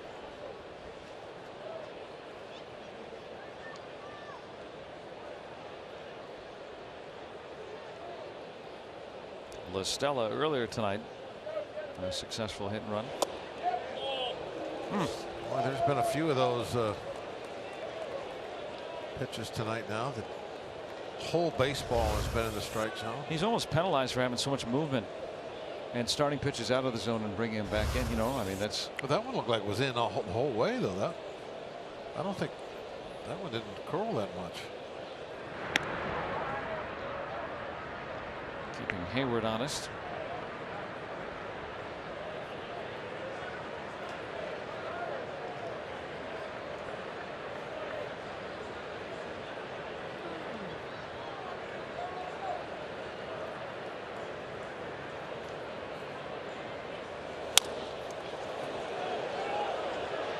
Play is across the diamond, so Hayward will move up with one away.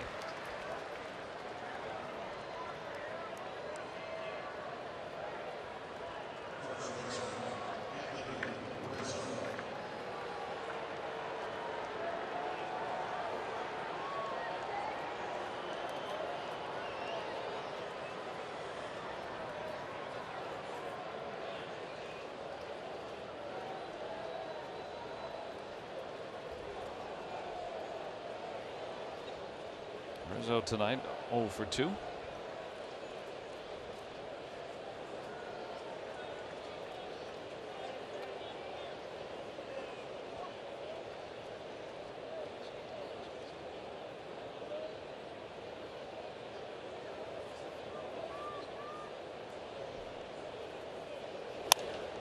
Popped him up. Beautiful.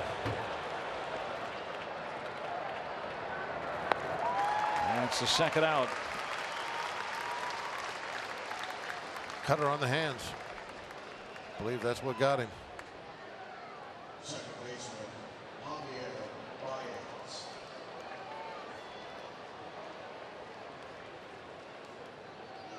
And 22 pitch 5th inning. That was, you know, it kind of felt rough and tumble with that bunt hit and then a hit run single, but got a strikeout and a fly out to end it. Oh, he's given up hardly anything tonight as far as really truly balls being hit hard.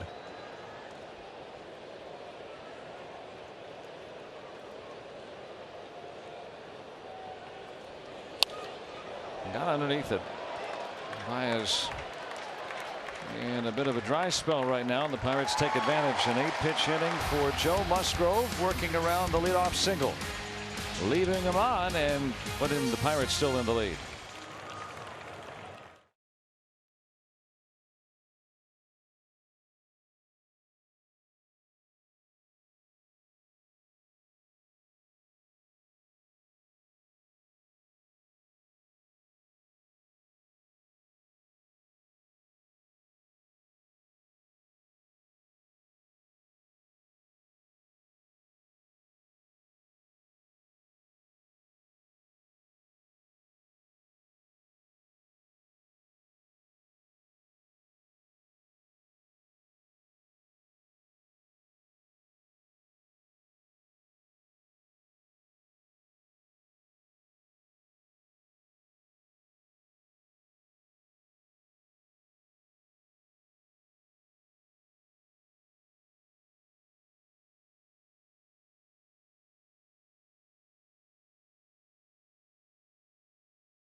To you by the Chevy Silverado and your Western PA Chevy dealers.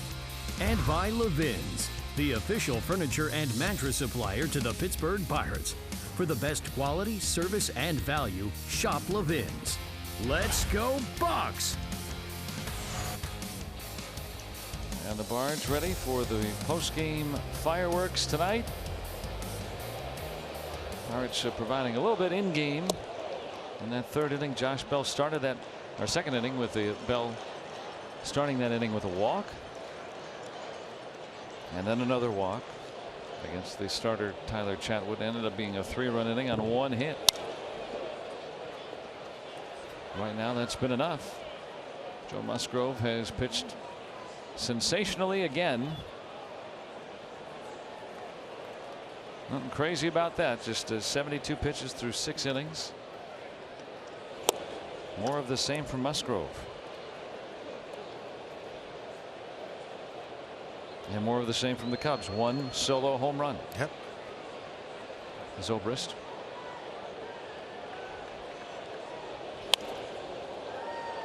I mean, you think about, we were talking about this when we started. I mean, the Pirates pitching in this series, this Cubs offense is the best in baseball. One of the very best in baseball. That is no hyperbole whatsoever. And, you know, Williams 1 run over 7 last night. Nova pitched brilliantly in the opener of the series. You limit this club to 3 scores, all on solo home runs. That's it so far in this series. But that's why baseball is not just one phase. There are so many parts of the game. Schwarber had 1 yesterday.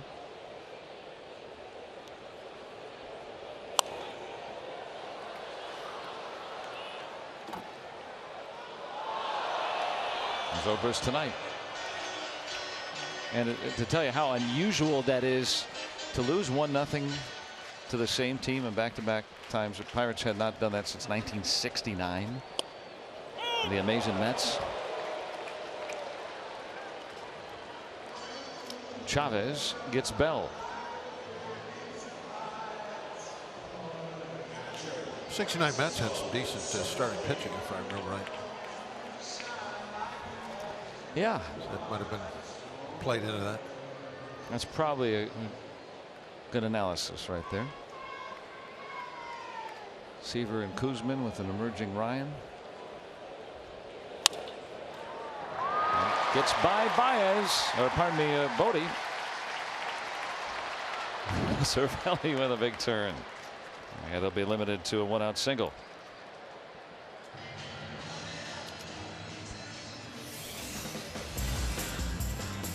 And now it's time for Built for Baseball, brought to you by T-Mobile. And the Pirates are really with some good situational hitting in that second inning. Oh, definitely. You get the ground ball to the right side, which scores a run with the infield back and moves the runner. And then Echeverria going the other way on a breaking ball. Committed to going the other way.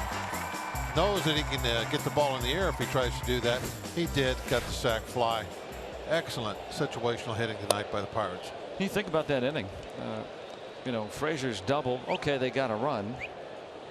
If they don't do those little things, what if it's just a 1-run inning? Well, now you're in a tie game. There's a much different feel. Musgrove has to pitch differently. Instead, working with a lead throughout most of this game.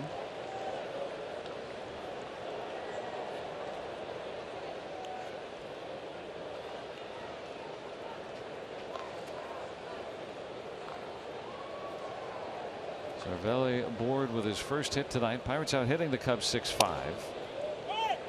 It certainly does make a difference when you're out there pitching and you know that you got a little bit of a cushion, and one bad pitch with nobody on is, you know, not going to lose the game for you.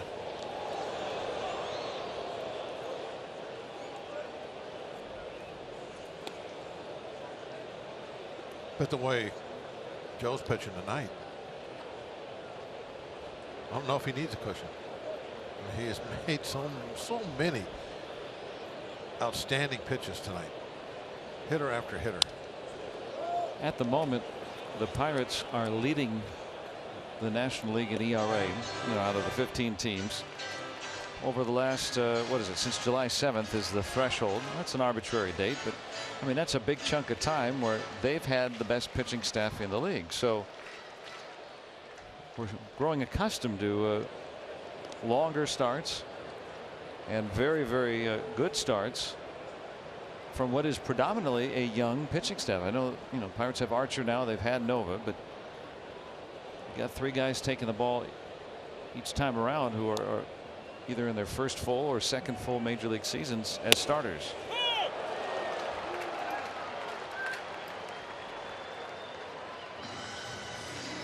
And a couple of strikeouts looking here in the 6th against Chavez.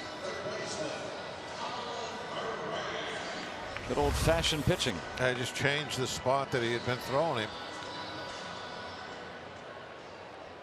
Look at that, everything away. And then they decide to come inside after all that. Locked him up.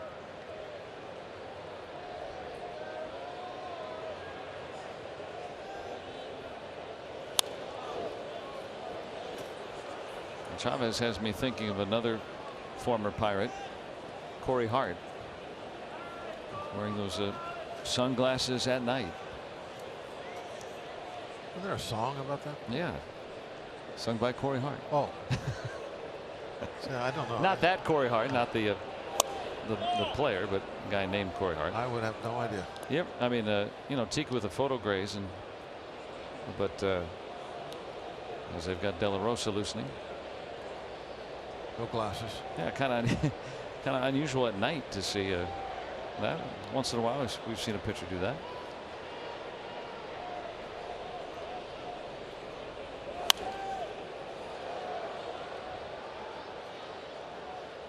I think I'm gonna wear mine driving home tonight. Wear your sunglasses. Yeah, see, it's a cool look.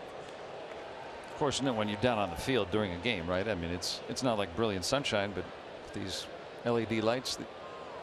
Could hurt your eyes. Well, I mean, it's bright down there. It's not like when you're driving. I have some bright headlights. Pirates having a hard time seeing Chavez. Yeah. Here in the 6th. Where anything he wants, pitch like that.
As you enjoy a Miller Lite, look forward to the whole true moment later in tonight's game.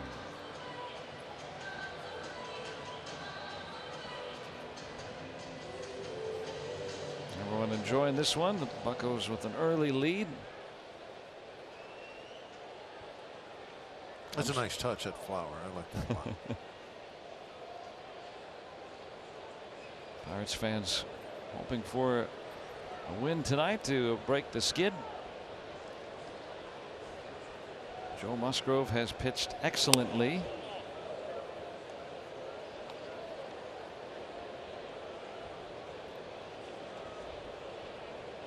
See, holds that circle change before he goes in the glove, and then whatever the pitch is, and he'll change to that.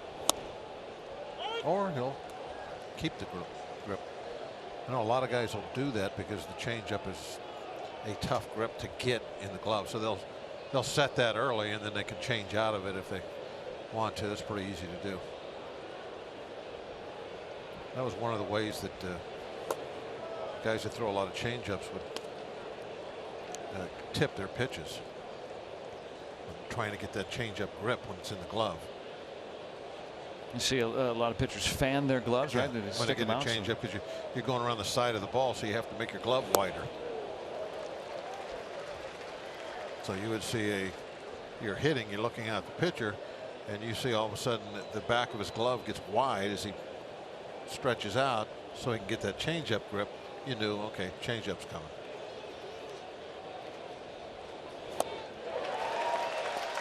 Schwarber didn't know it.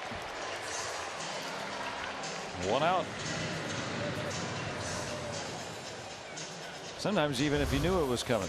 Oh yeah. The way that he's throwing tonight. Look at that thing drop.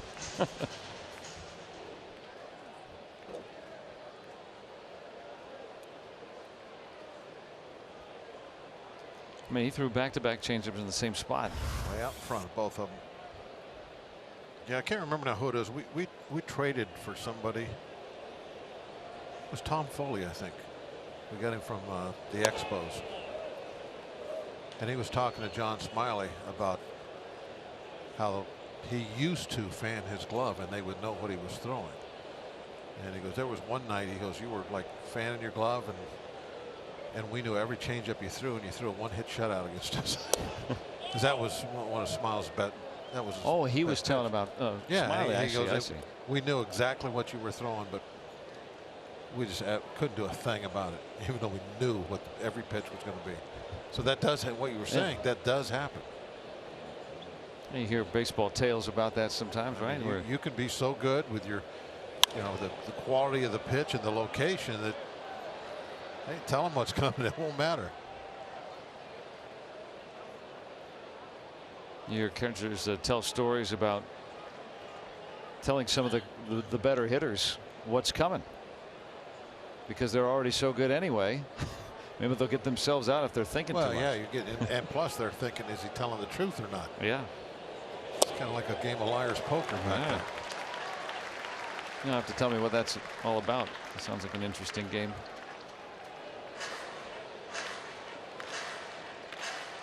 Brandon Kinsler pitched last night. He's up.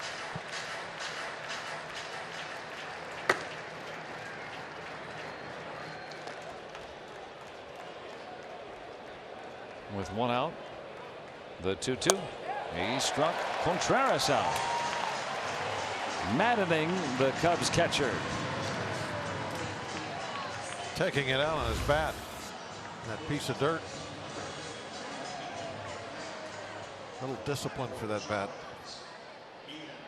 Another changeup. That is, to use a modern day parlance, disgusting.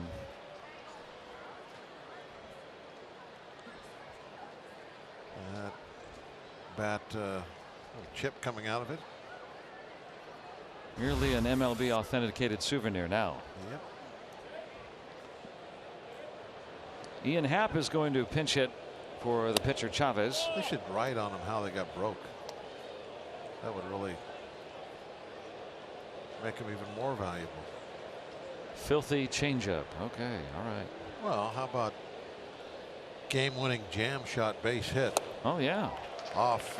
Maybe they do have that. There's a chart. So-and-so. Yeah, the authenticator has that kind of that clipboard and a chart. Maybe there's a little. You got that bat and it had some kind of a history and a description. Yeah, especially if it died a hero. Yeah. You want that bat. Used to just end up in a big garbage pail. How about Musgrove coming up with a fastball up and in on Happ? I mean, this is 94, still showing plenty of velocity here in the 7th inning. They're setting that change up again. You look at that grip.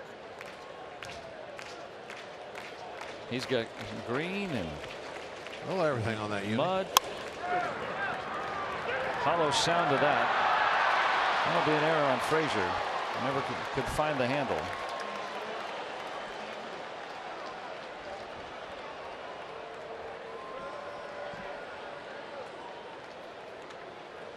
Pirates committed 3 errors last night. That's their second tonight. Luckily, it never factored into the game yesterday. So far, it has it here. Opening the door with 2 outs against a good offensive club.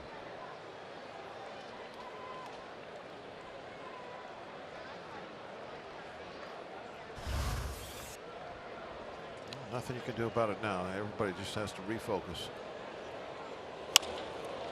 That'll work. That's called picking up your teammate. All right.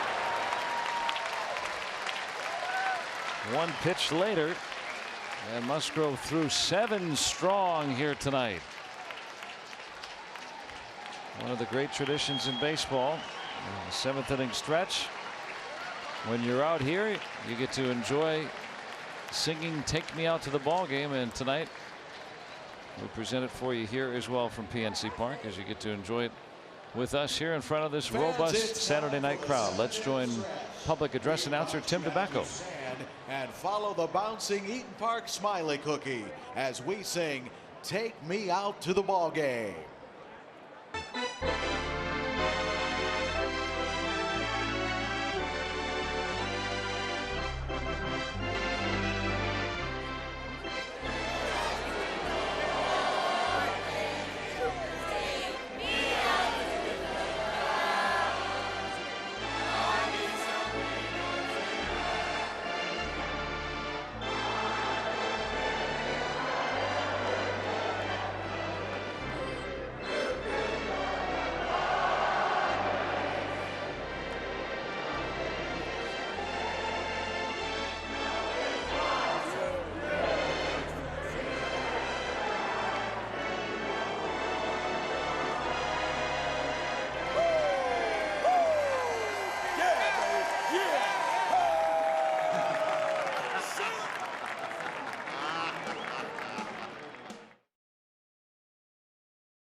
Doubling and bringing in Bell to score the game's first run, and some good situational hitting by the Pirates in that inning too. Yes, that really paid off. They got a couple of gifts there, a couple of walks to get the ball rolling, start things off, and then they did exactly what you needed to do to get those runners home, and then even add one on to make it a 3-run. And this is the Cubs offense. It's been the Cubs offense for what, 3 games now. And Joe Musgrove, who looks like he'll be done tonight, was absolutely sterling. Yeah, he did a great job tonight. We did notice that he got a hug when he came off the field. Well, it looks like he's just going to go 7, but it was a brilliant 7, and that's what it is tonight. Yeah, just 87 pitches. The spot's due up next after Echeverria. 1 pitch, 1 out as he lines out. There's going to be Luplow. Great job, Joe. Yes. I'm not talking to you. Yeah, I know it wasn't me. Joe Musgrove. No walks tonight. 7 strikeouts. He could have kept going, but yeah, why not try to add to the lead? And Chicago making several moves here. Baez swings over from second to short. Zobrist comes in from right field to play second. Hayward goes out to right. Happ stays in. And Russell is out, so the pitcher bats in the 9th spot now for the Cubs. And that pitcher, Brandon Kinsler, working to Jordan Luplow, the pinch hitter. Kinsler's numbers, including his time with the Washington Nationals. Most of that was in the nation's capital.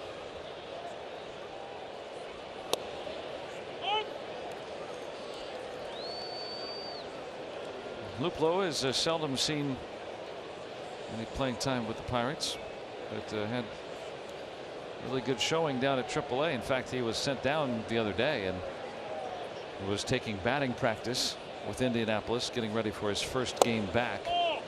And he got the call that he was coming back up, so never ended up playing with Indianapolis in that stint. Life of a player with options. Can be a yo-yo. Got to be in the right place, you know, to come up and right away and get a place to play. That scenario doesn't happen very often. And then to play so well that you don't end up getting sent back down or having your playing time diminish. That's rare too. But the Pirates like him. A third-round pick. It was 3 years ago.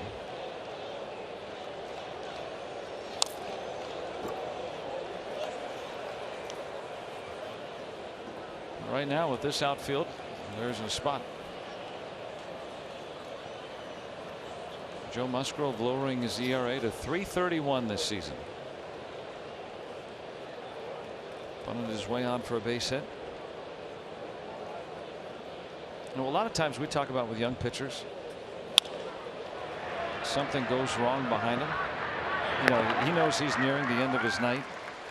He's trying to empty the tank, and then a very routine ball gets knocked around. The next pitch he gets out of the inning. And that's it. And then the night's over.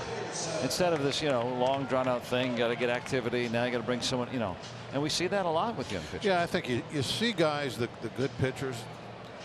I'm not talking about the great ones. Great ones, they come on the scene and they hit the ground running. But good pitchers usually takes maybe 3 seasons before they, you know, get everything figured out, hit their stride, do the things like what you were just talking about, shrug off, you know, errors, that sort of thing. He seems to already be there with that. He handles a lot of those little things. Always pointing to his experience in the World Series last year as helping, and throughout the postseason with Houston. Was not used a lot, but was in games out of the bullpen. Having to get important outs every time he walked on to that mound. Talking it over. Dickerson tonight's been on base all 3 times. Good leadoff man. Set the table. Kyle Crick will come on next. He is no doubt the 8th inning man now. Been like that for a while.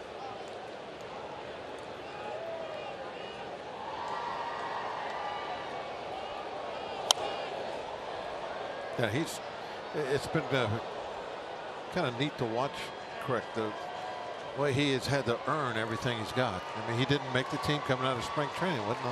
Wasn't one of the best guys. Had a so-so spring, but then got the call up, and then, you know, I talk about the different levels on that totem pole out of the bullpen. Well, you know, he gets called up. Now he's got to start out on the bottom, and he just worked his way almost to the very top. If you don't have one of the best closers in the game, then he earned every level. I mean, he pitched his way up there, pitched his way to that 8th inning.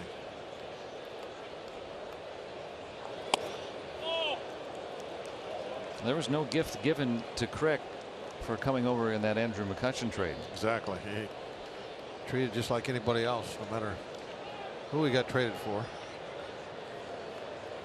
And he's been excellent. He's about to pitch in his 50th game this year too. So I mean, you think about missing the first 2 weeks down in the minors. Yeah. They've used him a lot, and he's been reliable. You know, 2 weeks. That's probably what, maybe 6 or 7 games. Yeah. He'd be pushing 60 games right now.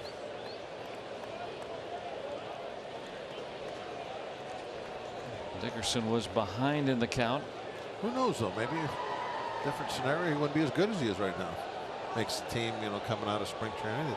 The fact that he did have to kind of earn his wings. That's the correct path for a lot of guys. Most guys.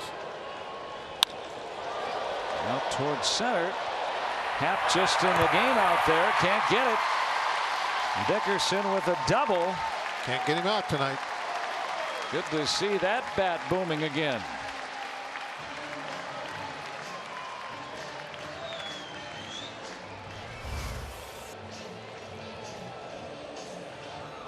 Tried to throw a high fastball by him.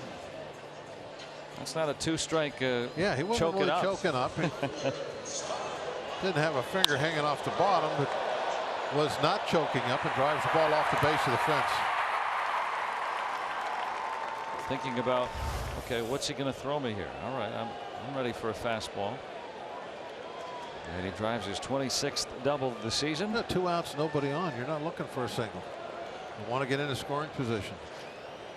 And you drive a ball somewhere. Get yourself to second base. And he did exactly that. Chance for Marte. Having a tough night at the plate. He gets his 4th different pitcher he faces here. It's kind of a nice thing, right? If you're having a rough night at the plate and you get a new pitcher. Okay, well, all right. Well, clean slate. Different look.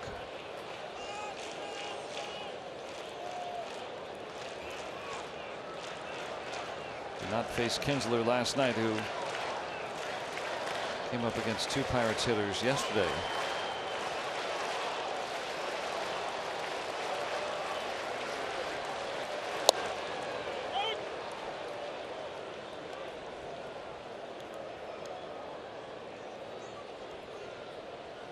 Dickerson 3 hits and a single.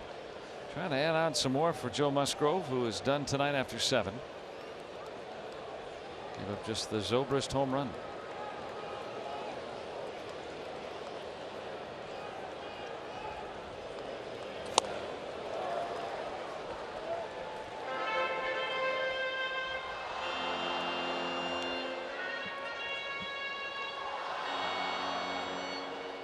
Saw him yesterday lay down a bunt for a base hit. He had a kind of an excuse me swing, poked the ball through for a couple of hits.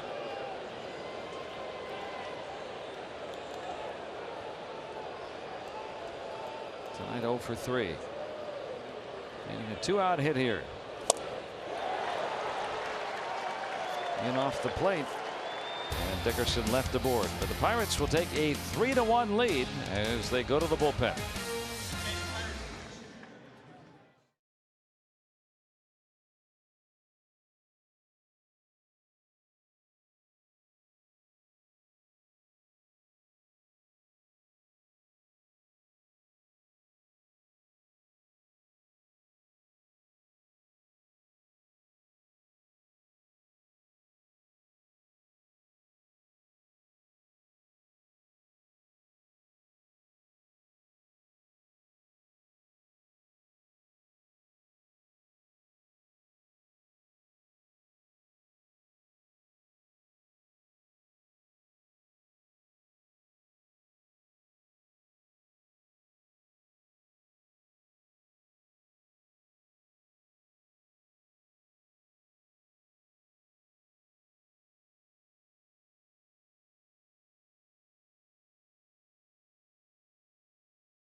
Let's take a look at our Nissan road ahead tomorrow. The Pirates will draw Jose Quintana, the left-hander for the Cubs. Jamison Tyone will go for the Buccos. Sunday afternoon baseball. Our coverage begins at 1 right here on AT&T Sportsnet.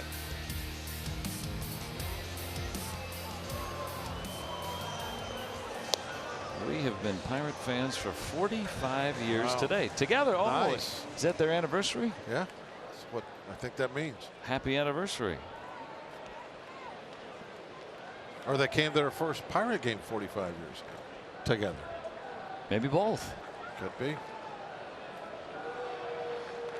They're rooting for Kyle.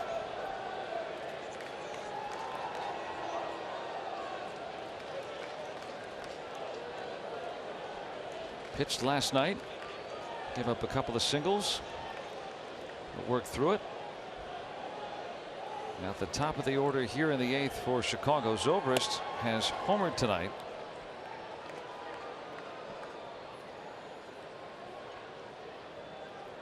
Hayward and Bodie.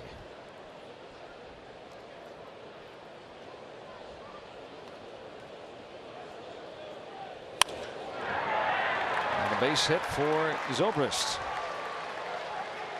He's locked in pretty good, isn't he? He's hitting about 400 since the All-Star break.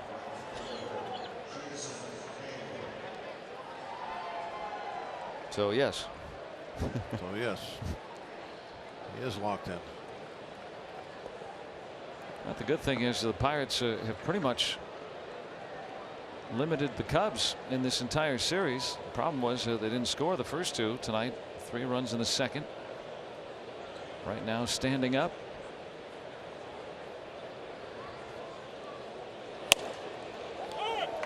'97 from Crick.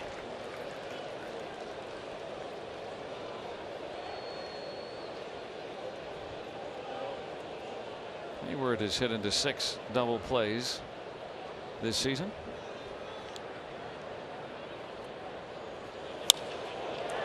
Out to left. Dickerson came in to make that catch. He had to streak in to meet that ball and get the out. A good read right off the bat. Probably a little bit with his ears, maybe, you know, hearing that it wasn't really well struck. So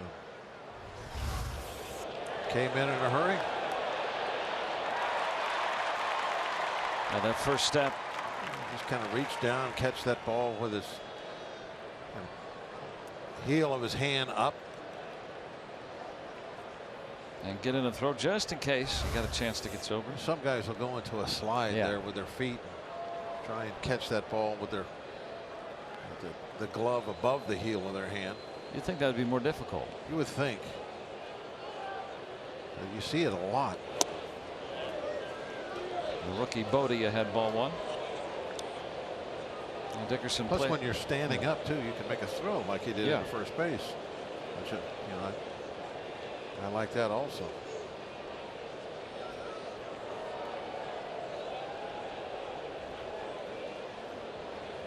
He played next to a guy, Kevin Kiermaier, in Tampa Bay, who was. We don't get to see the American League very much, but so impressed with Kiermaier's jumps and reads.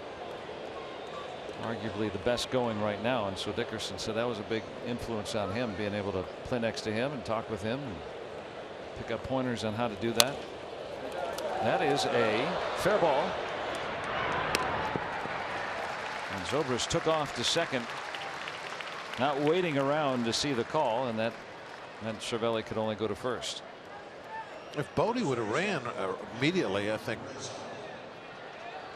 Cervelli could have got to this ball a little quicker. Maybe I didn't see that right. Watch, see if. Yeah, see the little hesitation on Bodie, almost like blocked him from the ball. Which in theory he has the right to do, right? I mean, I don't think it was intentional, but. No, it wasn't. I just saying that's what happened. Is that Cervelli couldn't get out from behind the plate to get to that baseball right away, even though it was just laying right in front of home plate. Well, now with the runner at second. Maybe talking about signs or strategy here with Rizzo coming up.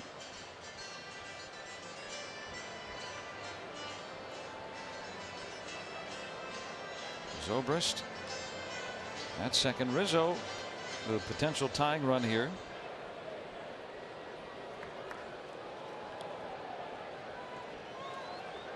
Always a threat with those 18 home runs.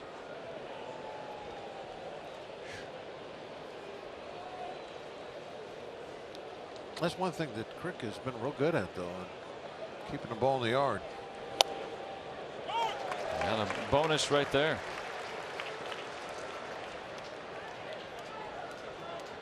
Yeah, you'll take it against Rizzo. Yeah, absolutely. He's been quiet tonight, though. Rizzo reached on an error. A little bounce out to first and then popped out. Rizzo said nothing about that either. Well, what can you do, right?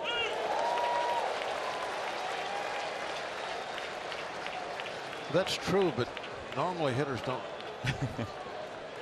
don't buy into that theory. You'll see them question a pitch called a strike way outside. Shift not technically on, but there's definitely a reconfiguration. Playing him to pull. It's Yeah. kind of like a, Yeah, in the old days, that's what you would say. Well, we're playing this guy to pull. On the infield, playing him to hit the other way in the outfield. Pretty common setup for a left-handed power hitter. It's not like shifts all of a sudden, you know, developed in 2011. The way they're set up right now is the way they were set up in 1980, the same way. They were just, we were playing to pull.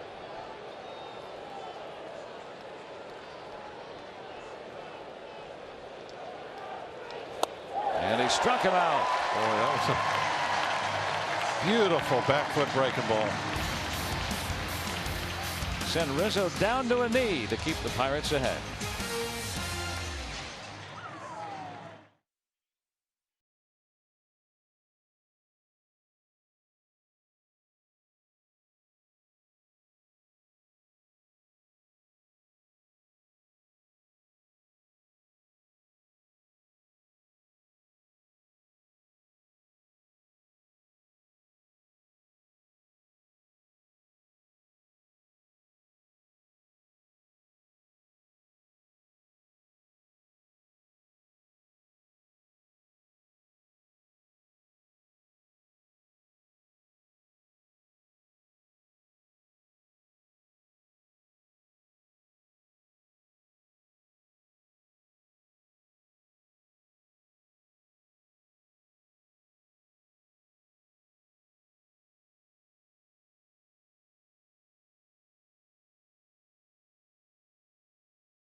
Great look at this one tonight on our Allegheny Health Network Super Bowl.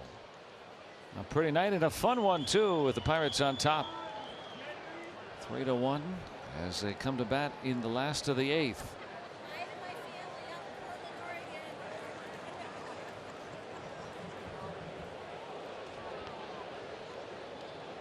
Jorge, 45 games this year.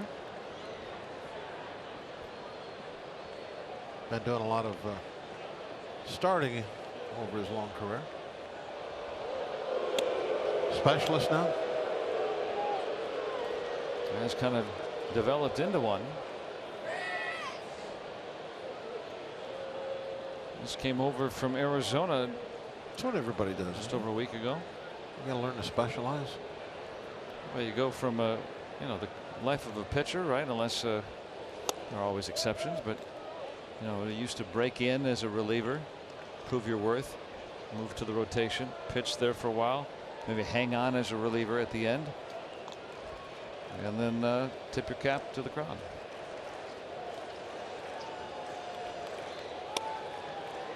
Doesn't always happen that way, not much anymore. Yeah, things evolve like that. Sit around in the dugout, talking about hitters, bullpens, and talk hitting and talk baseball. And It's all done, and hopefully somebody puts a mic in front of you. And you continue on. Yeah. Evolve. Specialize. For a quarter century going on more. Good thing they did.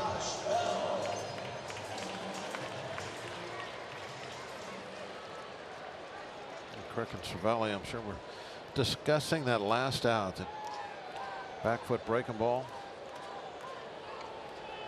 You throw as hard as Crick does, guys have to commit to their swings a little earlier. And that creates a lot of those chases. But you got to get to that point to realize, okay, they have to speed up their swing. They can't sit back. And that's when you leave the plate with your breaking ball and get to the chase.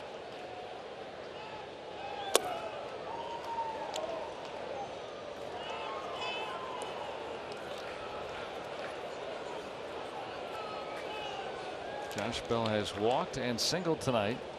Pirates chased Tyler Chatwood out of the game after he faced one batter in the third inning.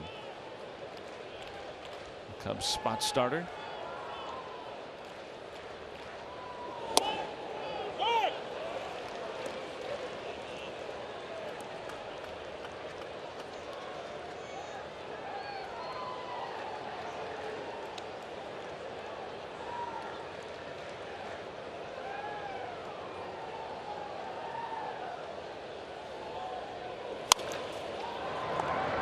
Toward Bodie.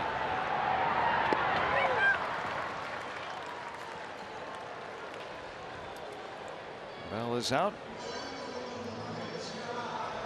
Looking ahead to the ninth, Felipe Vasquez is getting up with Baez, Schwarber, and Contreras due up for Chicago. Two righties and a lefty due up. You'd probably think that Schwarber's days are numbered. Almora would probably bat there, a right-handed batter.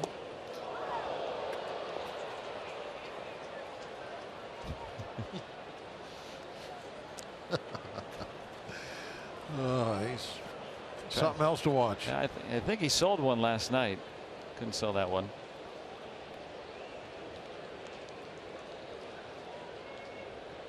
He will several times during the course of a game put a smile on your face. We were talking about Musgrove earlier, how he's a guy that is worth the price of admission. Just watching Cervelli, it's too bad he has to duck behind a mask. You see all those facial expressions and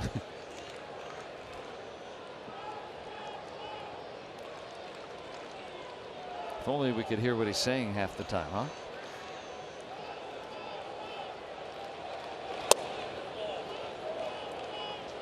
Need to get him mic'd up.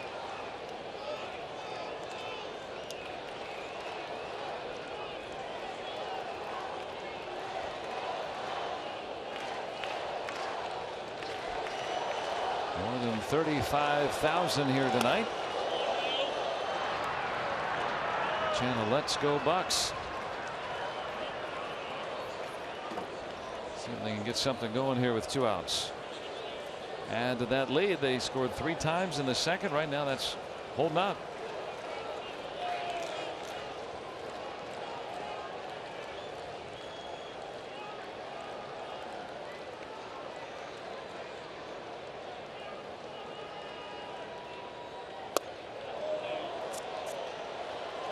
Cervelli will work the walk.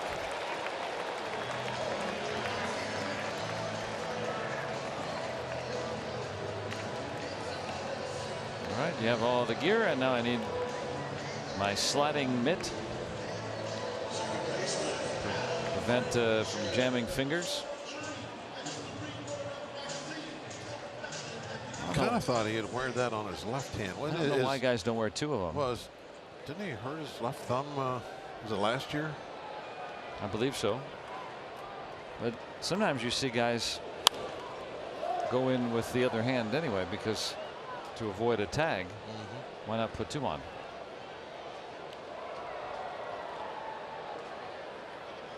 Well, you couldn't. You don't have an opposable thumb then. You'd just be like a. They'd be like paws. What are you going to do with pause?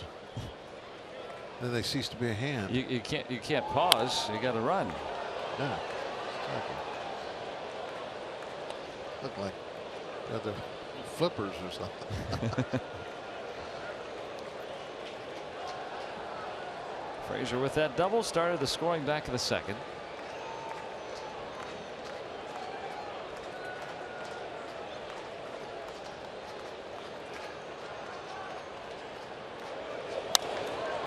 With Cervelli on the move, Frazier shoots it through the right side.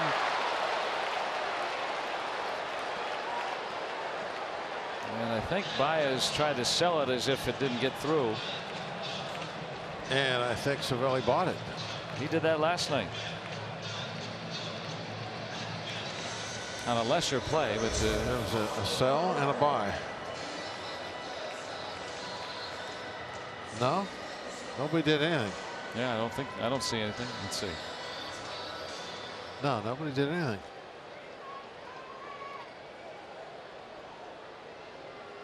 That's all right. He's in scoring position.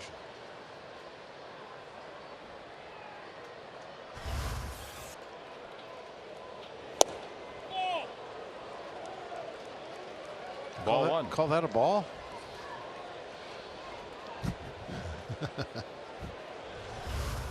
And to yell it too, right?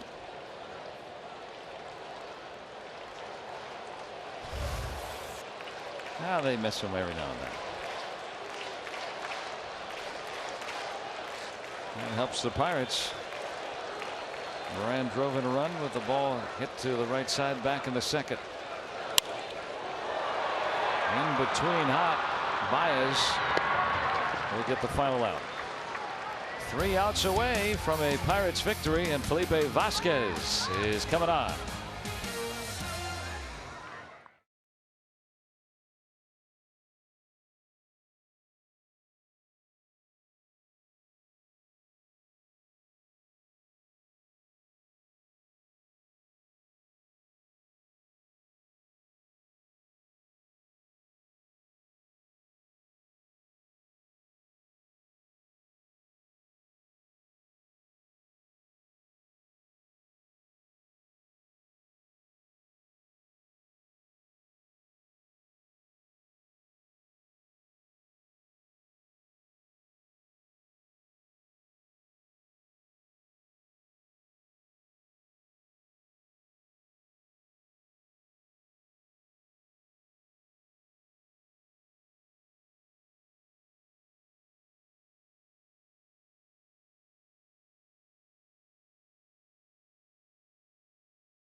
And tomorrow the Pirates and Cubs wrap up this 4-game series here from PNC Park. Jamison Tyone gets the ball for the Buccos. He'll be opposed by Cubs lefty Jose Quintana. And we'll have the coverage for you beginning at 1 o'clock with Pirates pregame presented by WB Mason. The Nightmare is on the mound. Vasquez finishing up last couple warm-up tosses. And the Pirates double switch. Josh Harrison comes in at second base for Frazier. There's those amazing numbers. 65 strikeouts and just 50 innings of work. For save number 27. Baez, Schwarber is due next, and he's in the on deck circle for right now. And then Wilson Contreras. Must mean he's going to hit. Yeah, there's no secrecy needed. No. We've seen a lot of last-minute changes with left-handed batters against Vasquez.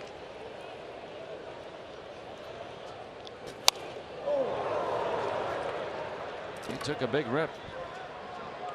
A little late.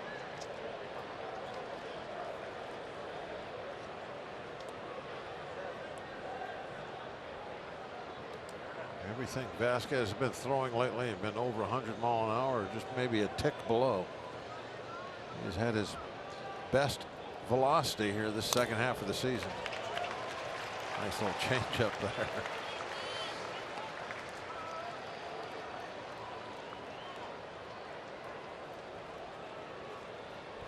I had 2 strikes.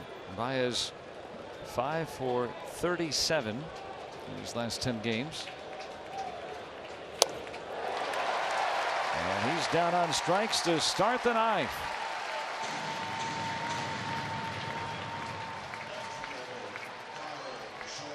Friendly reminders between these two teams that really love each other. The change up.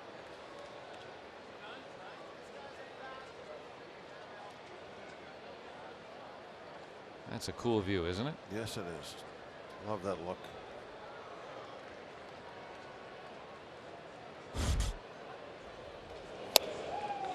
There's a slider. Good for strike 1.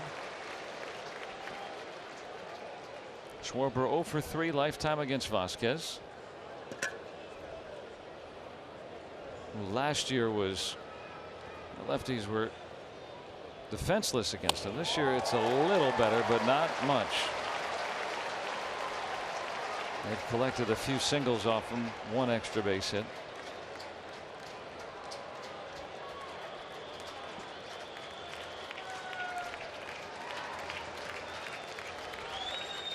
That's usually what happens.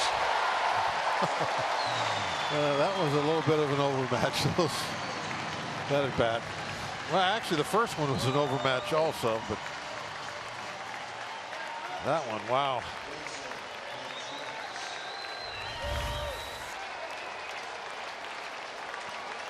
Looked like it was going to be inside. This is nasty stuff. Yes, it is. Wow. Yeah. What is That's all that? you can say. Wow. Contreras 1 for 3 with a bunt single tonight. He's 0 for 4 lifetime against Vasquez. The Pirates an out away from victory. For their 3rd straight night so far, they've held the Cubs to a single run on a solo home run.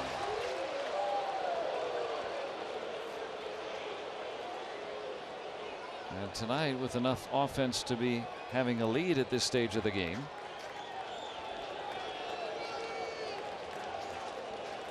Vasquez pitching for the 5th time this month.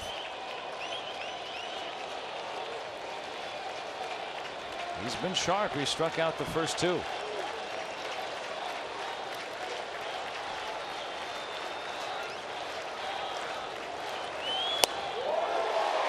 I dare you. That's what good stuff does for you. 2-0 count. Knows he's getting a fastball. It's in the middle of the plate, and he still throws it by him. And a 2-run lead.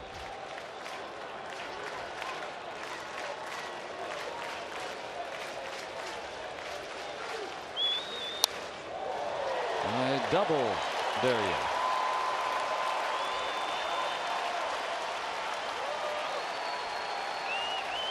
A strike away from victory.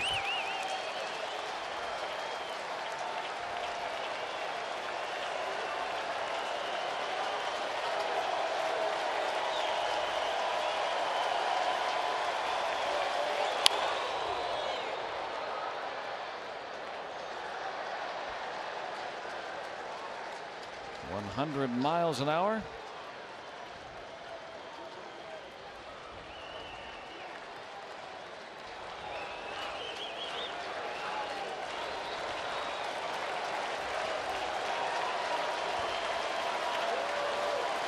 They're on their feet.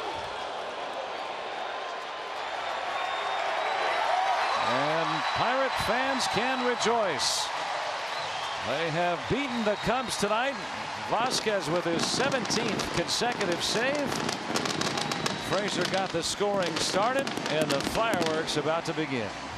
The offense tonight for the Cubs exactly the same as it's been this whole series, but Pirates able to scratch out a few runs, 3 of them to be exact, and that's the difference than the first 2 nights. I mean, the Pirates continue to get outstanding pitching. I mean, Musgrove tonight was awesome. And then the bullpen just as good. Crick came in, he was dominating, and Vasquez, that's as good as it gets right there, those 3 at bats. Well, the Pirates get another strong pitching performance, this time resulting in a win for Musgrove and for the Pirates, who snap their 5-game losing streak and gain a gain on the Cubs as they defeat Chicago 3-1 tonight. And plenty to talk about in this one tonight. So let's head back to our studios and check in with Paul and Michael.